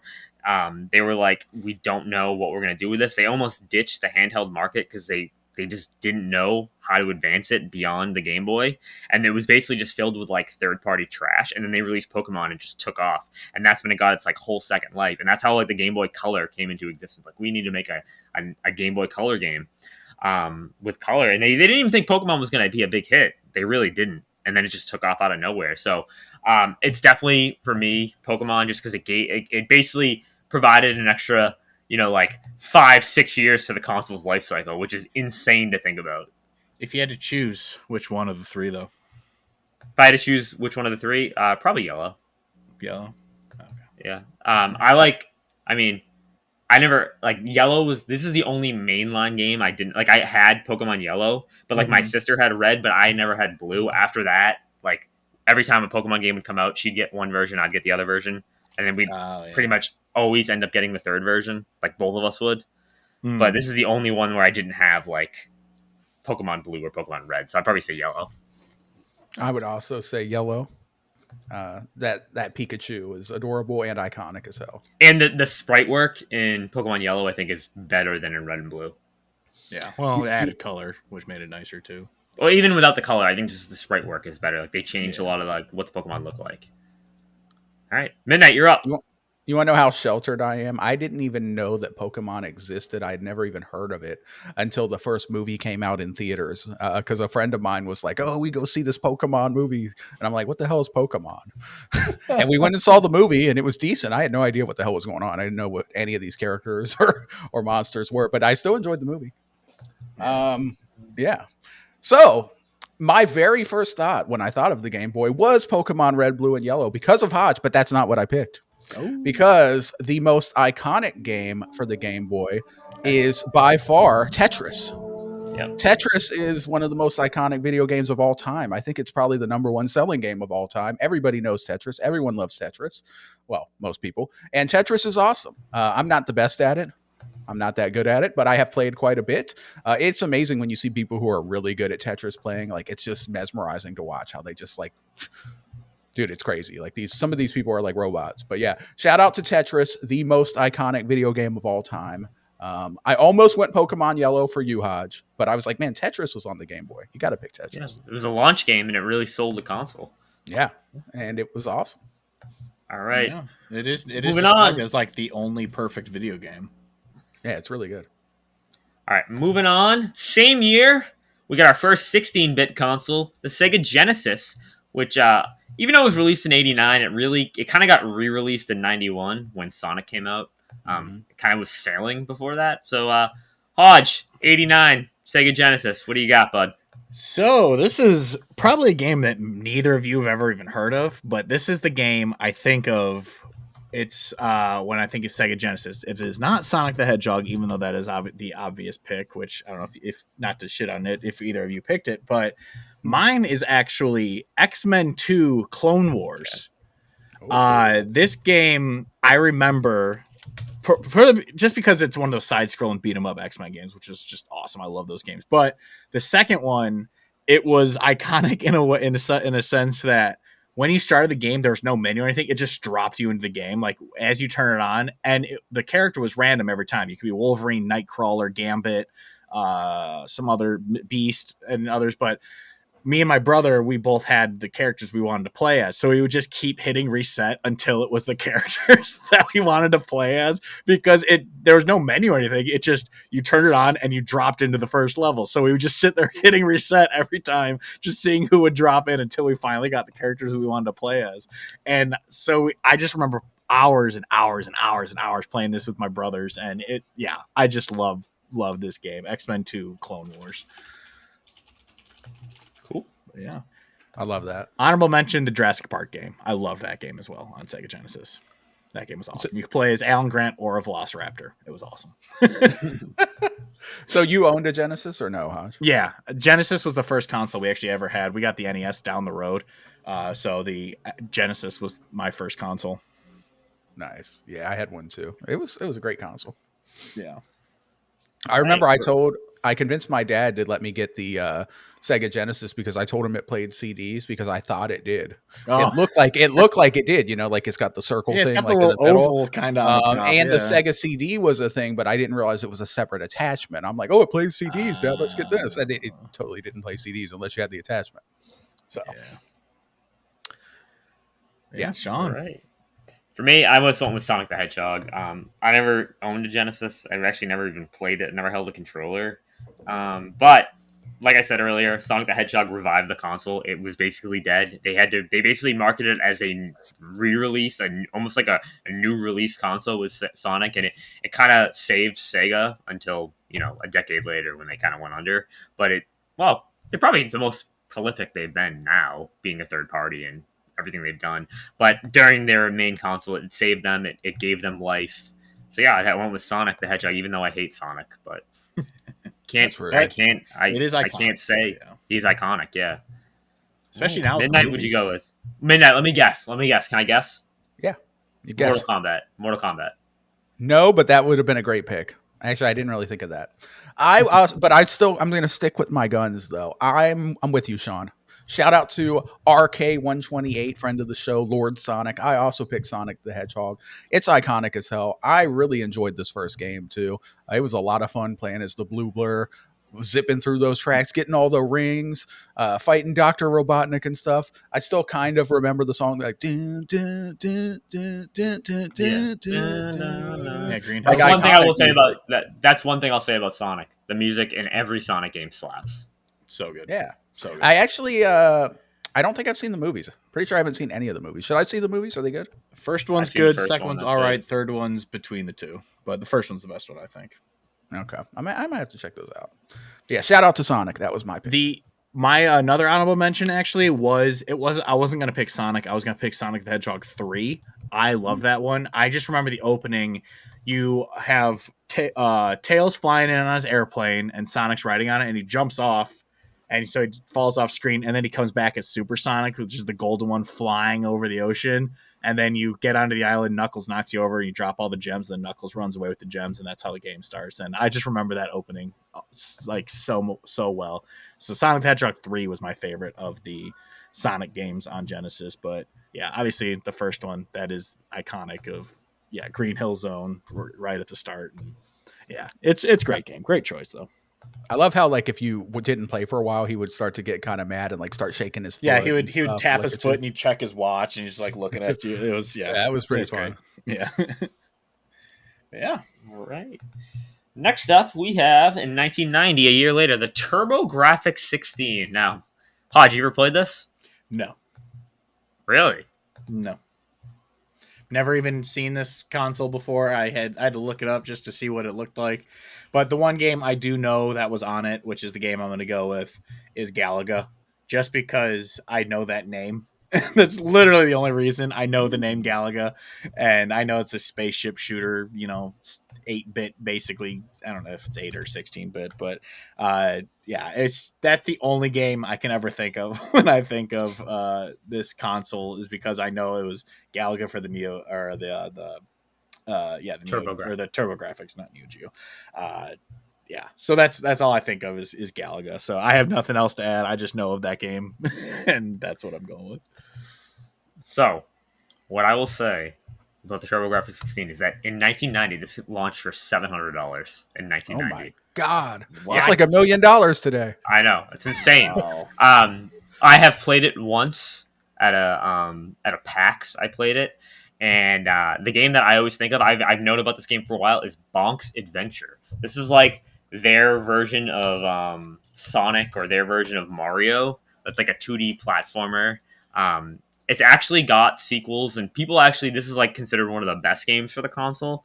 I played through a couple levels. It controls pretty well. It actually feels good to play. The only thing I will say is like, considering this is like 1990, comparing this to Mario 3, I feel like this is like much closer to like Mario 1 than Mario 3, yet it's the same year. So it's like, ooh, that's not good. And it's supposed to be 16-bit. It's like, ooh, what are you doing here? And your $700 console? Ooh. But yeah, Bonk's Adventure. For those curious, that's $1,700+ today Jesus. for a Insane. console. What is didn't that? even An have any Apple console? crazy games. Yeah, yeah. Where's the Pippin? What year did that come out? The Apple Pippin. Yeah, Okay, I went with Bonk's Adventure. TurboGrafx 16. So for me, I'm completely frauding on this because I didn't have this console. I should have said Galaga, but I didn't realize that even was on it, because I did play Galaga on the I think NES. It was Galaga 90. Sorry, it wasn't like, I think there's different ones. I don't know. Yeah, it was a 16-bit version. Yeah. Okay. Basically. Galaga is awesome. I used to play that back in the day. Fun game. Classic. But what I went with on this one is a game that I haven't even played, but it is a game that I've definitely heard of, and I think everyone's heard of, and that's Bomberman. Bomberman is a very well-known game that I personally haven't played, but because it existed on the console that I didn't own, I picked it. There we go. Shout out to Bomberman. Have you guys played Bomberman ever? Yeah, I've played a ton of Bomberman. Is it good? I love that. It's such a fun game. Like, yeah, I had the party version on PS1, like the party game, and it was super fun. We used to play it all the time. Yeah. Yeah, I don't think I've ever played it, but when I saw that was there, it's like such an iconic name that I've heard of. I was like, I'll just pick that. Yeah. All right. So next up, we have another console that came out in 1990, at another egregious price of, this came out at $600 in 1990. Like, what are they thinking? What were they thinking? I don't know. Man. This is the Neo Geo. The Neo Geo, which definitely failed as a console. So Hodge, you're up. Neo Geo. The only game I've heard of that was on the Neo Geo is Metal Slug, so I'm going. This is actually this is definitely an iconic game for. Yeah, like that's the one that, because I looked up, I just googled like Neo Geo games, and the first one popped was Metal Slug. I'm like, oh, I know that one. I didn't know that's what this was on. I've heard of Metal Slug and I know what it is, so I just went with that because I don't. In terms of connecting it to this console, no idea, but I've heard of Metal Slug, so that game actually started on this console, and it's like obviously was a very popular series. Also, Naughty Dog developed their first game ever was for the Neo Geo, which is funny to think. Yeah. What game was it? I couldn't tell you. I just know they started with Neo Geo. So you went with Metal Slug. I went with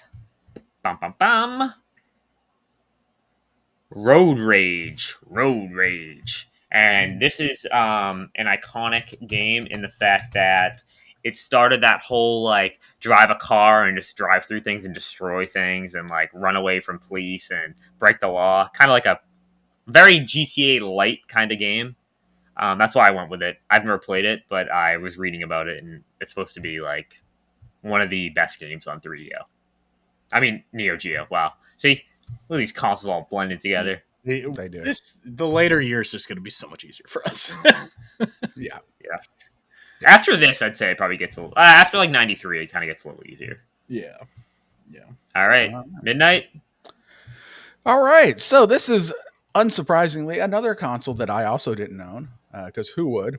But I will say that this game actually looked like it had it actually looks like a nice console. I like the controller with the little stick and the 4 buttons, and the graphics actually on these games look pretty good. So they're charging $600, which is crazy, but at least it actually looks like pretty powerful and pretty good for the time, right? But I went with Metal Slug 3 as well, because I also Googled it and this came up. And funny enough, I actually have a Metal Slug game in Metal Slug Tactics, I think. It's currently in my Steam wish list right now. It's a game that I want to play at some point. I'm waiting on a sale because it's me. You know how I do. But Metal Slug Tactics has a very positive 88 on Steam. It looks awesome. So shout out to Metal Slug. That's what I picked. All right. Nice. All right, so we're going to move on to 1991. We have the Sega Game Gear. That's right, the Sega Game Gear. Hodge, you're up. Yeah, I never had this one either, so it was one I had to kind of look it up, and I saw that there was a Sonic the Hedgehog game on it, so I rolled with Sonic the Hedgehog for Game Gear, because Which is, it's actually funny, because they were Sonic games, but they were actually different than the console versions. Oh, really? I saw that the graphics levels. were different. I looked it up, and the graphics were very, very 8-bit looking compared to the originals. But yeah, dude. But the Game Gear was ahead of its time, man. That color screen before it also the Game Boy it also Color. took like 8 batteries. Oh yeah, that thing had horrible battery life, but man, it was cool though. All right. All right. So you did Sonic the Hedgehog. For me, for the Game Gear, I went with Gunstar Heroes, mainly because this was a shoot 'em up, like run and gun game, and those are not, you could not run that on a Game Boy with the way it looked and the graphics and how many like pixels were on screen. And I guess people like freaked out about it. Never played it, but yeah, I went with Gunstar Hero. Okay. I've never even heard of that. I also went with Sonic Triple Trouble just because I saw there was a Sonic game on the handheld. I didn't have a Game Gear, but you know, Sonic, you can't go wrong. There we go. Yeah, especially this was the 90s when Sonic was like Sega. Like that was their mascot was Sonic, so Hell yeah. That makes sense. He was outside the Nintendo headquarters. Or wait, was that Crash Bandicoot? That was Crash Bandicoot. Yeah. He would have been though. He would have been. He was sassy. Yeah, he would have. Sega does. Genesis does what Nintendo don't. Yeah, sell horribly. Oh. Yeah, anyway.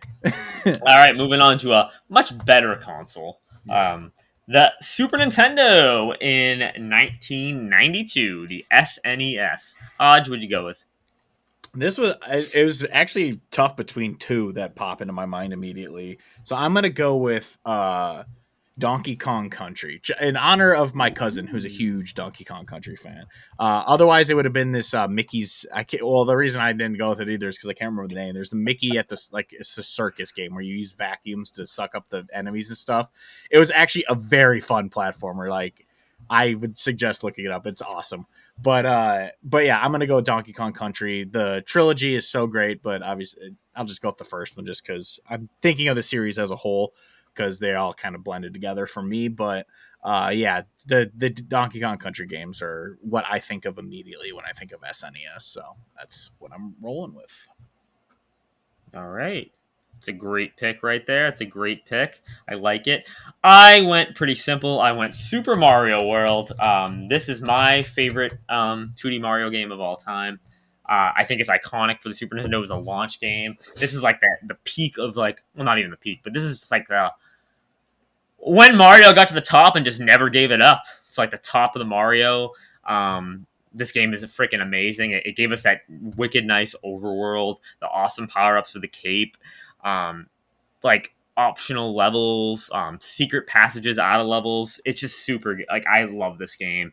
The art style is gorgeous to look at to this day. I had to go with Super Mario World. It's iconic and it's the game I think of. Even though it is not my favorite game on Super Nintendo, it is the most iconic game to me on Super Nintendo. When I think of it, I immediately think Super Mario World, running through all those different worlds, the boo houses, the castles, riding on Yoshi, running up pipes with a cape on, and doing all that. It's Super Mario World. Nice. Okay. Yeah, I posted a picture of it's called The Great Circus Mystery starring Mickey and Minnie. That's what the game was called. It was awesome. I love that game so much. But anyway, Midnight. All right. Yeah, the Super Nintendo had a lot of great games. It was our number one console for Nintendo. I also, Sean, went with Super Mario World because it is just so iconic. It's a masterpiece. This game's a 10 out of 10.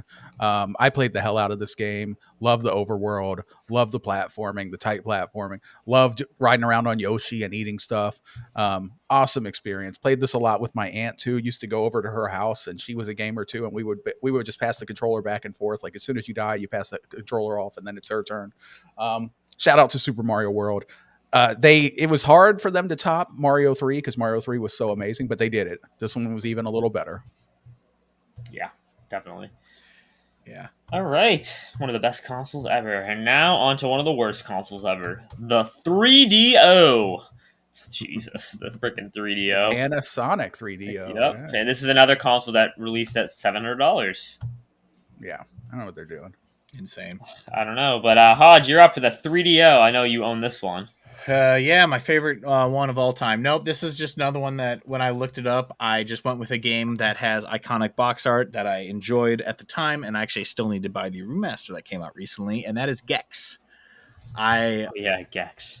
Yeah, I loved Gex. I loved it. I played it on PlayStation back in the day, which we'll be getting to in a bit, which it's not my choice for that console. But when I was looking up games for this one, that was the first one that popped up that I was just like, oh man, I loved that game growing up. So that's what I'm rolling with for this one. So Gex the Gecko.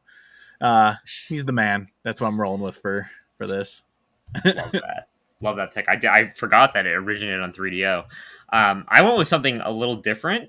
This is more known for the Sega CD, but this is actually released for the first 6 months of its life.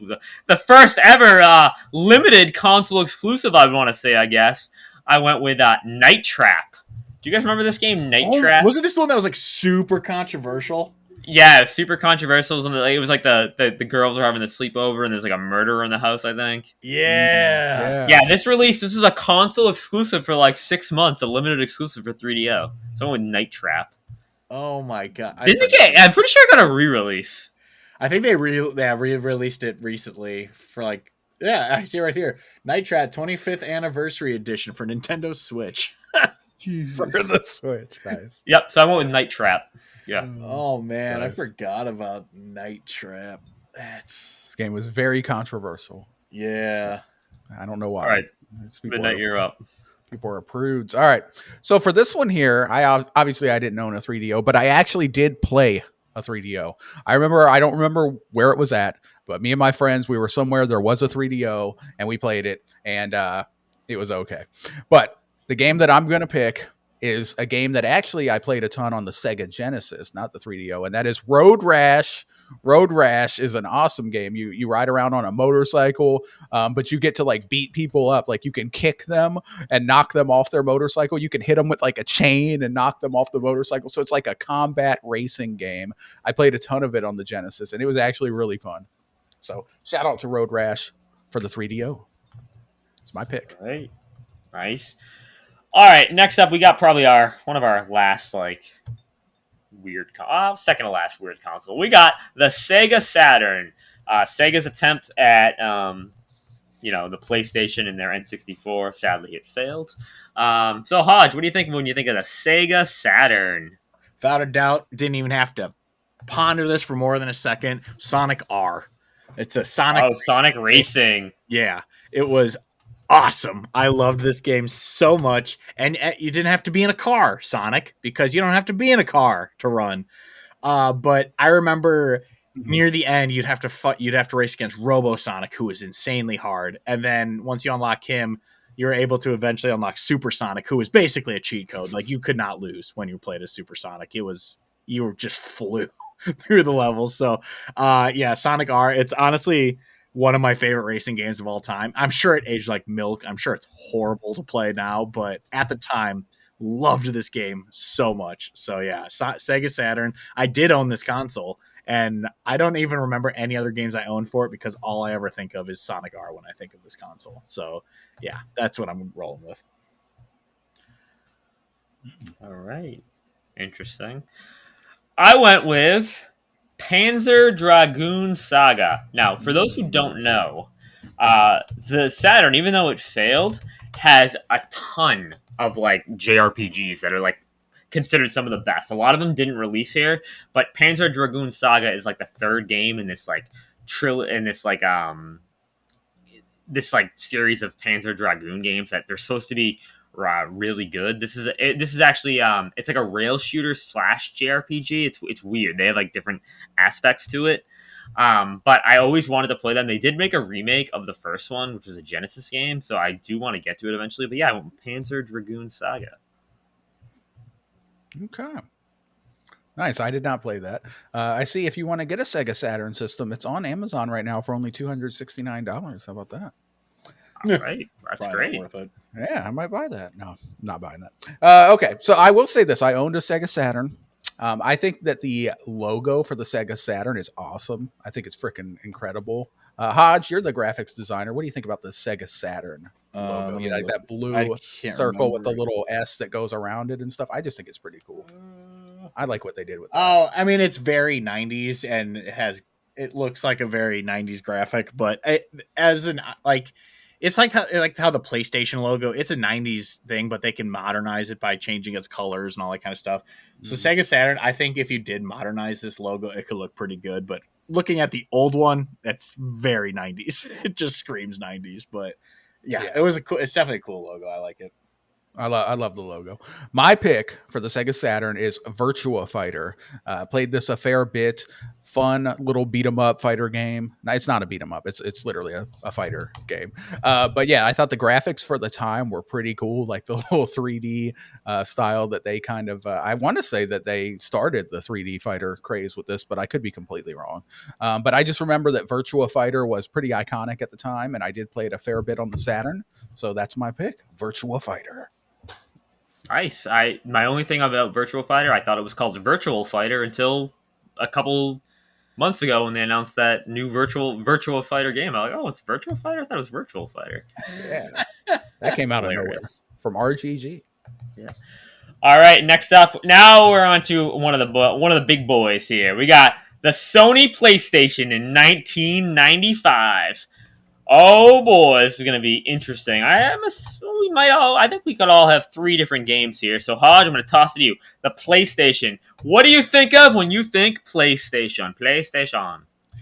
You guys are gonna be surprised. It is not Spyro that I'm gonna go with, because even though that is my favorite from that console, without a doubt, the game I actually think of when someone says like think back to the PlayStation era is Tomb Raider. I think of this. Ooh. This is like the PlayStation game that I think of. Like, there's obviously great ones. You guys will get to yours as well, and then I could spout off 50 fucking games I love off this console. But when I think of that era, and I think of like the game that made that console, I think of Tomb Raider. That game was so huge. Obviously the OG trilogy in its entirety, but locking the waiter in the sauna to get him away from you or whatever, or was it the pantry? Can't remember what it was, but you lock him to get him away from you. He's always following you around the house like a creepy old man. But yeah, those games were just iconic for the era. So Tomb Raider is my PlayStation iconic or console defining game. Good pick. That's a great pick. I've actually never played a Tomb Raider game, but I remember it. You didn't play the modern ones? No, never.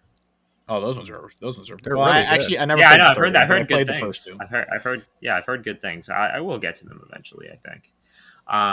But yeah, Tomb Raider. All right, it's a great pick. That's definitely an iconic PlayStation game. Like when people think PlayStation.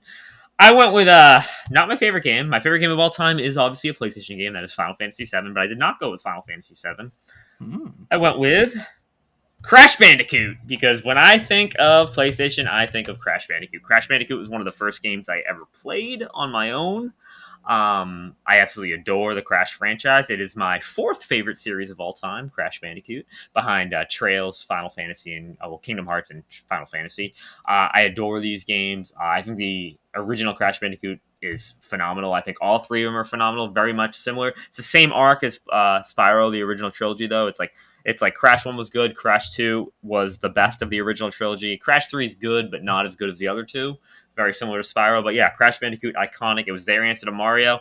And yeah, Midnight, you referenced it earlier, Crash outside Nintendo, saying, Nintendo, you stink! Who's that Mario guy? So yeah, I went with Crash Bandicoot. Yeah, that's awesome, dude. This was another one that popped to mind when I think of PlayStation, but Tomb Raider was just one echelon above it for me in terms of thinking of iconic PS1 games. All right, Midnight. Very good, very good. Yes, of course, the PlayStation has just a ton of iconic games. The first one that I thought of was Resident Evil, the first Resident Evil game, because that's not what I picked.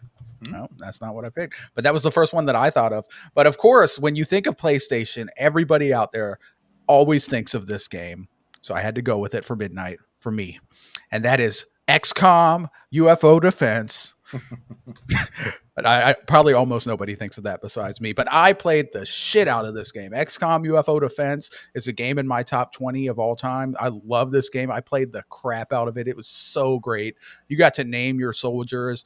Man, I used to have me, my dad, my brother, my mom, my friends, and then I would have guards assigned to us too. You send out the guards first as fodder. That way, if the aliens shoot them and they die, it's just a guard. It's not your parent that dies, so it's all good. Who cares about them? But yeah, XCOM UFO Defense was incredible. I love it. Shout out to that game. I thought you were going to say Metal Gear. Nope. All right. Yeah, well, I mean, in terms of being iconic for you, I've never played Metal Gear. No, but when you said everyone thinks of this, that's why I was like, yeah. Metal Gear Solid. I almost went with Metal Gear Solid because that is very iconic. It's funny, like I don't think of Final Fantasy VII right away, even though it's my favorite game of all time, just because I don't know why, I just don't.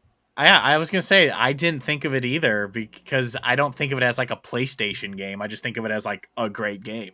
Like, I don't think of it to like define that console. So, yeah. All right. This is definitely the last terrible console, even though one more console on this list failed. This is definitely the last terrible one. Mm-hmm. And that is the Virtual Boy, coming out in 1995. The Virtual Boy. Oh, my God. Definitely a failure here. Hodge, what do you got for your favorite console of all time? I mean, there's only one thing I can think of when I think of Virtual Boy, and that is the Optec 1000 DMV vision screener. It is the thing you stick your face in at the DMV to see if you can test your peripherals or if you can read the sign. That's all I think of when I think of this. I legitimately couldn't think of a single game for this, so I'm unironically choosing that. All right, so the vision screener. I'm pretty sure. I think I made a reference to that when I went to the. I think I made a reference to that last time. That's funny. When last time we talked about Virtual Boy, we definitely talked about this, but that's literally the only thing I think of because it looks. All right, I'm just gonna write down vision screener for you. There you go. All right, for me, I went with Mario Clash. And this was supposed to be the game that sold the Virtual Boy. It was like, this is the game you need to get for Virtual Boy. I know it was atrocious. It was basically a 3D version of like the original Mario Bros, but it hurt your eyes because it was all red, and the game was very slow compared to any other Mario game. Yes, I went with Mario Clash. There's also another game called like Wario Land game, and there's also Mario Tennis, but I had to go with Clash. I will say I love the artwork for this game. Like throwing the shell in the sewer. They should remake it, but actually like make it like work. Yeah, I like that artwork. But yeah, that's all right. Yeah, Midnight, you're up. That is cool artwork. Yeah, you should get that. You should buy it for your background. Wonder how expensive. I bet that's expensive. All right. So nobody owned this console. Nobody cares about this console. So I just picked Wario Land because I looked up ones and you know, this was like the number one result. And I'm like, it's Wario. It was this and Mario Clash was supposed to be like the things you needed to get. Like, this is why you need a Virtual Boy. Yeah. So Wario Land, and I have nothing further to add. Yeah. All right. We're going to move on to 1996. The best year ever because I was born. Ayo. Mm-hmm. Mm. We got the Nintendo 64! 64! How ironic that you were born on that year when that console came out, Yeah, I know. and yet you're a hater. But I mean, yeah, I guess. All right, so we got the Nintendo 64. Hodge, you're up. What do you got? It's no surprise for me. It's a game that I still play to this day, and that's Mario Kart 64. I adore this game. I understand why you would say it's the worst one or doesn't age well or blah blah blah blah blah. But this is the game I think of every time I went over to my friend's house. It was this and GoldenEye. We'd all be, anytime it was like a sleepover or whatever, you'd throw on game GoldenEye and Mario Kart. But Mario Kart is the one that I still play, so it is just the game I think of when I think of N64. Great pick. Definitely a pick. For me, my favorite game on N64 is Paper Mario, but I did not pick that because it was like one of the final games ever to be released on the console. It's not something I think of immediately when I think N64. I think Super Mario 64. That's what I immediately think of. It's one of the genre-defining games, kind of created the 3D platformer for us. I love it a lot. If you watched our last DLC, we tiered the Mario 64 games. Me and James Solar had a little debate about Mario 64. We kind of went back and forth. A little fun. It was fun. But yeah, I definitely think of this. Jumping into paintings, all the different landscapes, just running around the overworld castle. It was like a level in its own. Super fun. I still play this to this day. It's just so much you can do. It felt like you could do anything. It's like a giant sandbox before those were like popular. So I had to go with Mario 64. Great pick. That is the most iconic game from that console, no doubt, in my opinion. But the one that I went with is the one that I've talked about many times. WCW versus NWO World Tour. This game was awesome. I played the hell out of it. And rest in peace, Hulk Hogan, of course. He died recently, which sucks. And he was in this game. So there you go. How about that? It all comes back around. It was WCW versus NWO World Tour. World Tour. Yep. Okay. That's right. There was also Revenge was the sequel, which was also good. But World Tour was the one that I played the most of. Wasn't like SmackDown versus Raw considered like one of the really good ones too?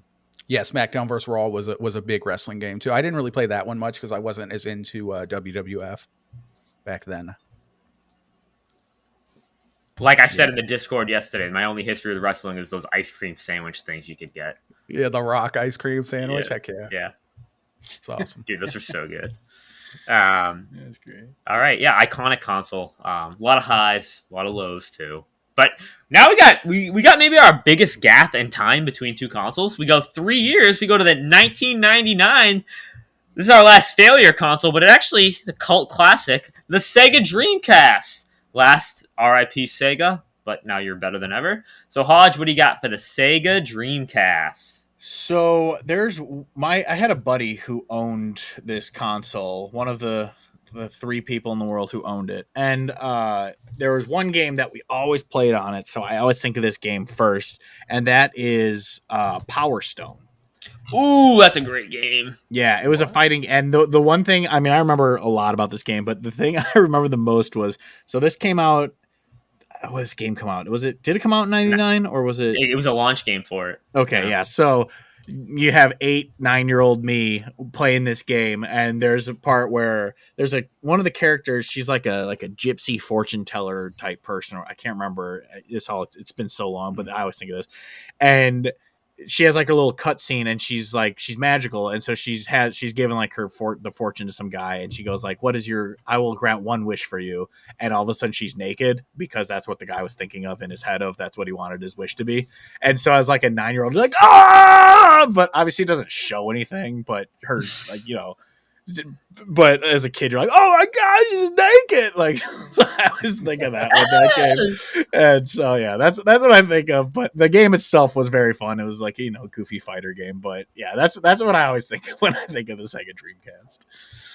It's funny, I played Power Stone in an arcade once and I freaking loved it, and I had no idea it was on Dreamcast till like way later. Yeah. That's funny though. That is really funny. All right, next up for me, I went with Sonic Adventure. Now again, known Sonic hater here, but to think about this game was a launch game for Dreamcast in '99, and think about what it looked like compared to what games were coming out in '99. This game is absolutely gorgeous. I still think it looks gorgeous today. It looks really good, and then even like compared to like early PS2 games, I think this game definitely outshines a lot of those early PS2 games. The way it just looks graphically, and I know a lot of my friends were Sonic fans, and they played a lot of Sonic Adventure 2 and this and Adventure on GameCube. So I've like watched people play through this game, and I know how much it's beloved in the series, and I know this was like a huge deal for Dreamcast. Like we're launching with Sonic Adventure, it's a full on 3D Sonic game. Like this is what you have to play, so I had to go with it, Sonic Adventure. And I think it gave you the Chow Garden thing, where people really like those chows. Mm-hmm. It's just the artwork for this game is so weird, just because like the pose he's in is like he's in a weird pose. It is a weird pose. Yeah, they fixed it on the game. They fixed it on the GameCube release. Yeah. Okay. Yeah, the Dreamcast was an awesome console. I'm kind of sad that it failed. I mean, this thing was ahead of its time. The graphics when it came out were insane. It had like 4 controller ports right in the front built in. It had that little VMU memory card. I thought that the controller was good, although apparently that was a hot take because you guys hate that. I thought the controller at the time was pretty sick. I just thought it was like futuristic with the little screen on it, but I didn't care that much about it. It's worse than the Duke. Dude, the Dreamcast was awesome, dude. I remember working at Funco Land, precursor to GameStop, and of course we had a Dreamcast. And me and my boy Henry, we used to like when the store was slow and dead, we'd be playing a lot of Dreamcast. Like we were playing NFL Blitz, we were playing the game that I'm about to mention. My pick, which is Crazy Taxi. Oh, I almost picked this one. I almost picked this one. It was so fun, dude. It was my backup. Yeah. It was so fun just driving people around. The music was iconic. I remember, so I didn't have it for Dreamcast, but when it got ported to GameCube, because that was like a huge deal, because like, oh my god, Sega's on GameCube. I remember being in a Blockbuster and my mom doing a double take, being like, "That a Sega logo on a Nintendo game?" And she's like not into video games, but she kind of like knew because my dad and my sister, and she like, we rented it and we put it in. She wanted to watch us play it, but she's like, "There's no way. How can a Sega game be on GameCube?" And Crazy Taxi was a blast. So much fun.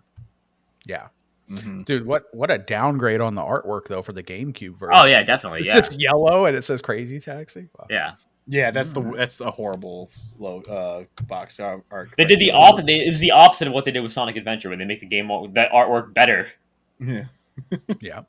But that's my pick, Crazy Taxi. Played that a ton while I was working, and it was a lot of fun. Yeah. Great game. All right. So next up, we have arguably one of the greatest consoles of all time, which is ironic because it's like my least favorite PlayStation console, but it has some of my favorite games ever. And that is 2000. We have the PlayStation 2. I say it's my least favorite PlayStation console, but it's still like a freaking banger. We'll rank the PlayStation consoles one day, and that'll probably be a bigger argument than the Nintendo console ones. All right, so we got PS2. Hodge, what do you got?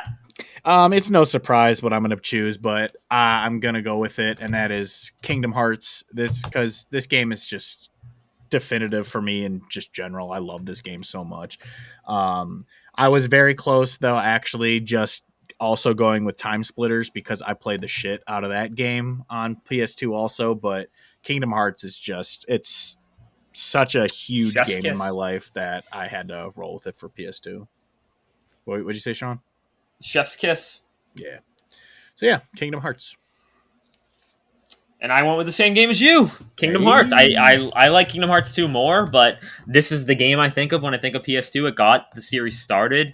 I remember seeing it for the first time on Disney Channel, watching one of those commercials, and I like instantly was like, "This is insane!" What you're telling me, Final Fantasy, the game I watch my dad play all the time, combined with Disney, my favorite freaking thing ever, is coming together? What? And then I remember getting it and originally being upset because I thought it was turn-based combat. And I was like, it's not turn-based combat? What? But then I remember, like... That's actually why I loved it, because I fell in love with it, but, like, obviously it's like one of my favorite series of all time. But Yeah. I remember thinking it was turn based, and like before I got the game playing in my yard, I pretended to have Aladdin in my party, and I'd be like, Aladdin, light your torch and throw it, and that would be like his fight move. I was a freaking weird kid. And now you're a weird adult. Yeah, I know. No, yeah, playing turn based combat in my yard. That's But hilarious. yeah, Kingdom Hearts, what a game! What a game! And so Midnight's also going to choose Kingdom Hearts. So let's move on. No, I'm kidding. Yeah, moving on. All right, 2001.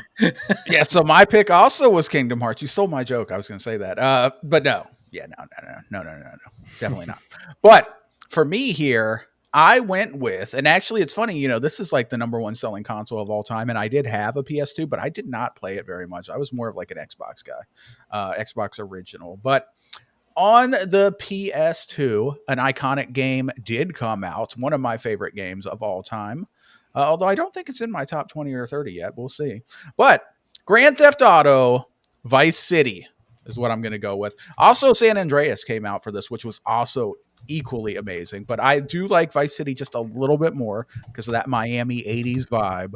So GTA Vice City, amazing game. Launched on the PS2. That's my pick. Hodge, you still need to play it. How much crap are we going to get that we didn't pick GTA 3? Yeah, who cares about GTA 3? I mean, that would have been a good pick. But yeah, there were so many games on PS2 that I loved. I didn't have an Xbox, so this was like the one I was playing all the time as a kid. But there's so many great games for this console. So, but yeah, I was maybe I should have gone with Time Splitters just so we would have had a different one. But nah, Kingdom Hearts is definitely the one I think of when I think of this console. All right. Great picks, boys. Great picks. All right. Next up, we have 2001, the Game Boy Advance. Oh my gosh, I freaking love this console. / the SP, of course. Yeah. So obviously I'm up. It's no surprise as to what I'm going to pick because I've talked about this on here before. But the first game I think of when I think of the Game Boy Advance is Dragon Ball Z: Legacy of Goku. I loved that entire trilogy. I'm just gonna say the first one just because it's whatever. But with the second one, all right. Yeah, I mean, well, the second one is my favorite because the Android Cell Saga is my favorite arc in same here. Dragon Ball Z. So that is, but I'm just it's another one where it's just as a series. I just think of it in tandem with each other. It's not like I don't think of one over the other. It's just that trilogy I love, and so I'm just. For the sake of the artwork, I'm just going to put the first one. But yeah, I love that trilogy. So that is what I think of when I think of Game Boy Advance is Legacy of Goku. These games are freaking amazing. We need a collection on Switch. They gave us those Yu-Gi-Oh games. Give us a collection. Legacy of Goku 1, 2, and 3. Oh my god. Well, 3 is Boo's Fury, but day 1 definitely. Like early access. Come on. Yeah. Right. Phenomenal games. I'll break into GameStop and steal it before it's released.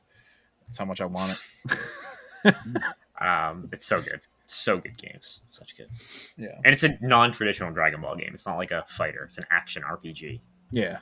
Which is actually, even though it's a very bad game, why I like Dragon Ball Z sagas. Oh my god, that game is so bad. It's so bad, but I love it because it's like a linear open adventure game. Like I thought it was so fun at the time. Obviously it's horrible, but as a kid, you don't really think of it. You're just, Dragon Ball Z, awesome. Yeah. All right, for me, I don't think this is a surprise to anyone. I went with Pokemon Ruby / Sapphire / Emerald. This is like when I really, really got into Pokemon. This is when Pokemon hit its absolute height, and it kind of stayed there for about 7 years. These games are freaking amazing. It ran at 60 FPS, which it made the game feel so much quicker. That Gen 3 art style is just gorgeous. That 16-bit art style. Hoenn is particularly my second favorite region in Pokemon. It's my third favorite generation of Pokemon, really close with Gen 4 and Gen 5. Some of my favorite Pokemon originated here. I have so many memories just playing these games. I freaking love these games so much. They were just amazing. Shout out to Trico. I freaking love Trico, my favorite starter ever. So yeah, I gotta go with Pokemon Ruby, Sapphire, Emerald. I had Sapphire, my sister had Ruby, and then we both ended up getting Emerald, and I don't know how many freaking hours I poured into these games. Nice. Almost I went with never, I Fire never Red played. Leaf Green, but I think are these ones on 3DS? no. They had the remakes for it, but yeah. Oh, okay. Yeah. I got you. Okay. Nice. Good stuff. Good stuff. Sean, you want to guess what I picked on this one? I bet you could guess. Fire Emblem. I don't know what they're called on Game Boy Advance. You are correct, sir. I went with Fire Emblem 7, which was just titled Fire Emblem because it was the first one Oh yeah, that so came okay, to the yeah. West.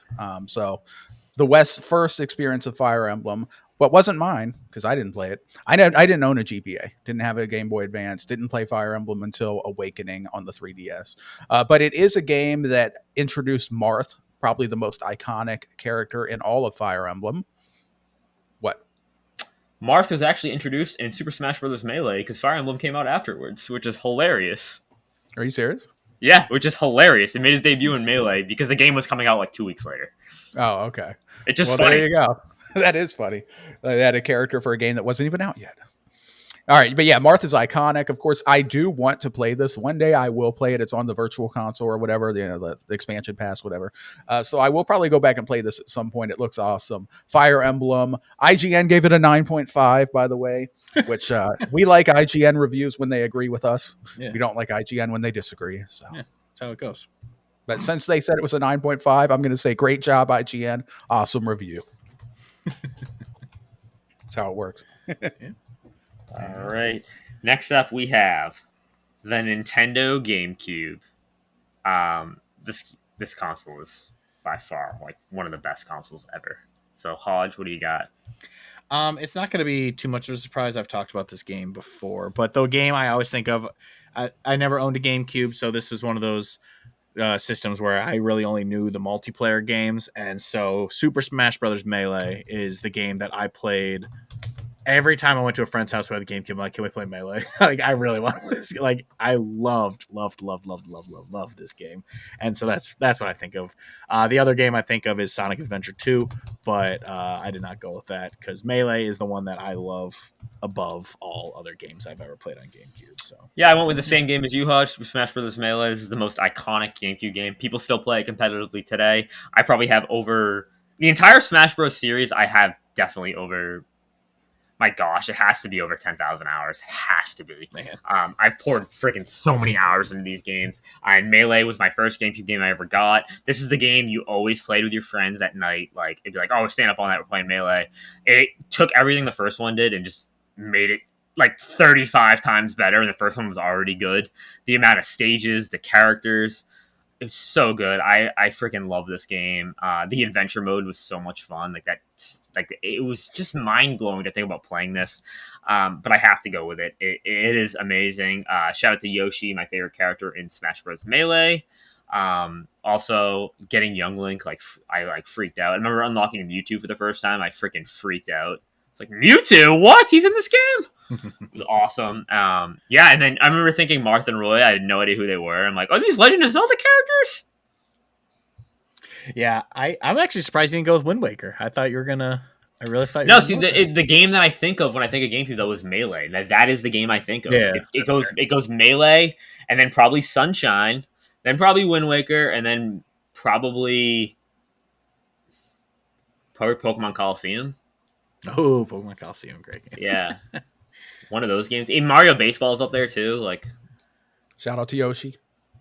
Nice, thank you. I played a little bit of that Mario Mario game on the Nintendo. Yeah, the NSO. Yeah, it was actually pretty fun. I liked it. I've never got into Strikers. Yeah, but I know it's really, really popular. Played better than the golf game, that's for sure. From N64. All right, Midnight, you're up. I'm up. Okay. So I didn't own the GameCube, as you guys know. I wasn't a big Nintendo guy at this time in my life, but there was a game that came out and was briefly an exclusive for the GameCube. And apparently this game was like the greatest game of all time at that time. Sean nailed it. He already typed it. Resident Evil 4. Yeah. Resident Evil 4. Now, I didn't play this, so I'm frauding yet again. I want to play this, though. I think maybe for spoopy season, I might play Resident Evil 4 Remake. How about that? Because everybody says that this game's incredible. What were you going to say, Hodge? Game. I said I am playing it for around spoopy season. I have 4 and Village, so I'm going to play both of them. Okay, well maybe I'll play it, and maybe we could do if we feel like it, we could do a spoiler cast. But yeah, Resident Evil 4. Everybody talked about this was like the greatest game of all time, the greatest Resident Evil game of all time, and it was an exclusive for the GameCube. I actually didn't know that they brought this game to the PS2 like 9 months later. I thought that it was exclusive to the GameCube for a really long time, but apparently not. Yeah. But yeah, Resident Evil 4. That's my pick. And now it's like on everything. Yeah. And now I'm gonna play it with Hodge. Great. We're gonna play it together in the dark. I'm very excited to finally get to this game because it's the one that's like RE2 Remake was one of the best like horror games I've ever played in my life, and everyone's like, well, 4 is the best. I'm like, really? It's even better than 2. I love 2, so I really got to get to this one. Yeah. All right. Staying in the same year, 2001, a couple weeks later, we got the Xbox. A better console. X. No. Your opinion. Hodge, you're up. I think I know what you're gonna pick though. I mean, there's no question about it. It defined this console. It defined Xbox as a whole, and that's Halo Combat Evolved. It's one of the best shooters ever made. It's from one of the best trilogies ever made. Some people, I mean, I'm sure some people, when they think Xbox, they think of Halo 2, which is obviously also a great pick. But just that first one, I remember it introduced LAN parties to me, going over to friends' houses where we put a bunch of TVs next to each other with like 3 Xboxes and played Blood Gulch, unlimited stickies, just fucking, oh my God, I loved Blood Gulch. I remember they had the demo for it on PC where it was just Blood Gulch multiplayer, and I played it nonstop because I didn't have an Xbox. So this game, it is Xbox, and so I had to go with Halo Combat Evolved. Great pick. Great pick. Obviously, I didn't own an Xbox, but I went with Halo 2, actually, which is funny you said that. Halo 2. I think this is the best Halo game, and for me, this is what I think of when I think of Xbox, because it really made Xbox Live like, this is the thing you need to get. I remember everyone playing like Halo 2 and just thinking it's like the amazing thing. I never played it till 2020, so... and I really like the campaign. The campaign's awesome too, and that gave me my favorite character in the series, Arbiter. I really like him. He's freaking awesome. So yeah, I went with Halo 2. And it introduced double wielding weapons. Oh, I didn't know that was that. I forgot that wasn't in the first one. Yeah. Mm-hmm. Yeah. Halo 2. Shout out to Chief. Yeah. All right, midnight. Why is this website not working? What a piece of shit. I'm trying to get backlog to work because I wanted to pull up my list of my top 20 games of all time to see where this game I'm about to say is ranked in my list. You're going to say Fable. No, not Fable. Good guess, though. Awesome game. But no, Star Wars, Knights of the Old Republic, KOTOR by BioWare. This was one of the best games of all time, one of the best games ever made. Please remake Be Real, because if they come out with a good remake, you guys could experience this for the first time, too, because I'm pretty sure you didn't play it. Oh, you did, Sean. Okay. I played it, yeah. Okay, my bad. I have not. Hodge, you haven't. Yeah. But you would love this game if they remake it. It's just one of those where at the time, I remember watching my brother play it, and he was swinging at someone with a lightsaber, and the lightsaber goes through the enemy, and then it says miss. I'm like, what? Yeah. Oh, yeah. The combat's a little janky. Yeah. So I was just, that's kind of, that right there turned me off of it, even though I know this has an amazing story. So I do want to play it when it gets remade, if it gets remade, maybe if it gets remade. So I do want to play it eventually, but because I know how iconic it is. I actually do own it for some reason. I don't know why, but I just don't want to play it unless if they come out and say the remake is dead, I will go back and play the OG, give it its try. But as of right now, waiting for the remake for it. Yeah, I hope they do a remake, because, man, if you think Skyrim is dated, KOTOR is really dated. Like, the combat is super janky, but the story is fucking incredible. The ending is insane. I'm not going to say anything to spoil it. I remember when you get your lightsaber, because for quite a while, like, you're fighting with like a vibro blade and some crap, and then you finally get your lightsaber and you feel like a real Jedi and you feel like a badass. It's just, it's peak, dude. It's peak. 10 out of 10 video game. KOTOR. Yeah. Yeah, I played it on PC. I always think of it as a PC game, but all right, moving on. It was an exclusive for the Xbox. Funny enough, there was really only 2 reasons to own an Xbox. It was Halo and KOTOR in the early days. Mm-hmm. Pretty much. All right, moving on. All right, last console on our list, we have the Nintendo DS, one of the best handhelds of all time. Hodge, you are up. What do you think of? So I never owned a DS. I have the 3DS. But the game I always think of that I just remember the cover with the giant Mario in the corner jumping, and that is New Super Mario Brothers. I just remember I'd see this game everywhere at the time, and that cover art just makes me think of it. And so that's really just when someone says Nintendo DS, I think of that game. And I've never played it. I've never played any of the DS games, but that is what I think of when I think of this console. It's a good game. It was the first. It was very unique at the time. It was the first 2D platformer since Super Mario World, and that's what made it so unique. It sold so many DS consoles. It sold so many copies of the game. It was a really good game. I remember playing it. It was the first Nintendo game my dad played since SNES because he gave up after Super Nintendo because he said the 64 was terrible, and he went full PlayStation, and he still is full PlayStation today. But he still plays those 2D Mario games. But yeah, it's a really good game. I went with Pokemon Platinum. This is my favorite Pokemon game of all time. It's my favorite It's my favorite Gen 4. My favorite region is Sinnoh. This is like perfect Pokemon in my opinion. Gameplay is absolutely perfect. The story is like super interesting, super dynamic, and there was a huge post game. Like the post game was amazing. Sprite work was awesome. I absolutely adore it. Um, I love it so much, and I'm so ashamed because when they did the remakes on Switch, they did Diamond and Pearl, and they brought that instead of Platinum, and Platinum took everything Diamond and Pearl did and made it so much better. So yeah, Pokemon Platinum. I almost went with Mario Kart DS, Animal Crossing Wild World, and New Super Mario Bros. Those are my like other ones I almost went with. Oh, and Kingdom Hearts 358 over 2 days I almost went with as well. But yeah, Midnight, you're up. That name. It's just What are these names, dude? how funny. It's like a math equation. All right. I went with Mario Kart DS. Now, I didn't own a DS, so obviously I didn't play this. But as I understand it, Mario Kart DS was the first game that had online multiplayer. At least that's what I read. I don't know if it's true, but so that's pretty cool. And of course, Mario Kart is super iconic, and we all love it. So Mario Kart DS is my pick, and I don't have a lot to add because I didn't play it, but I'm sure it was great. Game was amazing. Mario Kart DS is freaking awesome. I remember everyone in my neighborhood, we'd be outside playing, and then we'd go inside and we'd do Wi-Fi and be sitting there in our rooms all playing Mario Kart like across the neighborhood. And it gave us dry bones in the little tank cart, and that was freaking awesome. Nice. Heck yeah. Very nice. All right, that's part one. That's it. Yeah. All right. Good stuff. All right, let's go for the audio listeners. Let's go through. No, I'm kidding. We're not going to do that. That's way too many games.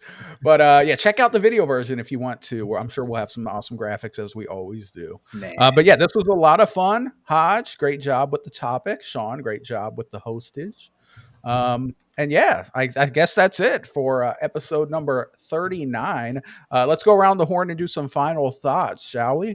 Let's go ahead and start with you, Hodge. Final thoughts for episode 39 of Games Over Plastic, sir. I always love these. I mean, not to pat myself on the back, I obviously thought of the topic, but I always like these topics of like going down and just thinking of iconic games from olds, just going back in the Wayback Machine and thinking of games that defined how we play games and stuff like that. So obviously, I'm a very every human is. I'm pretty sure it's in us, but we are a very nostalgic people. So I always love doing the whole nostalgia stuff, and that's one of the biggest things I love doing on this podcast. Is anytime we have a nostalgic topic, I always love going back and be like, "Oh yeah, remember that? Yeah, that's great. Yeah." So yeah, I had fun. I remember.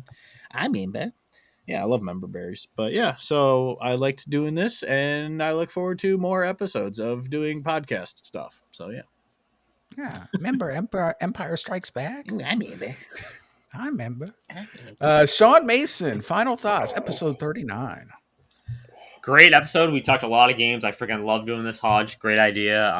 I love talking about just some of the older consoles, and it really shows how much I love just like Nintendo and PlayStation. And it just shows how much we love games. And yeah, it was awesome.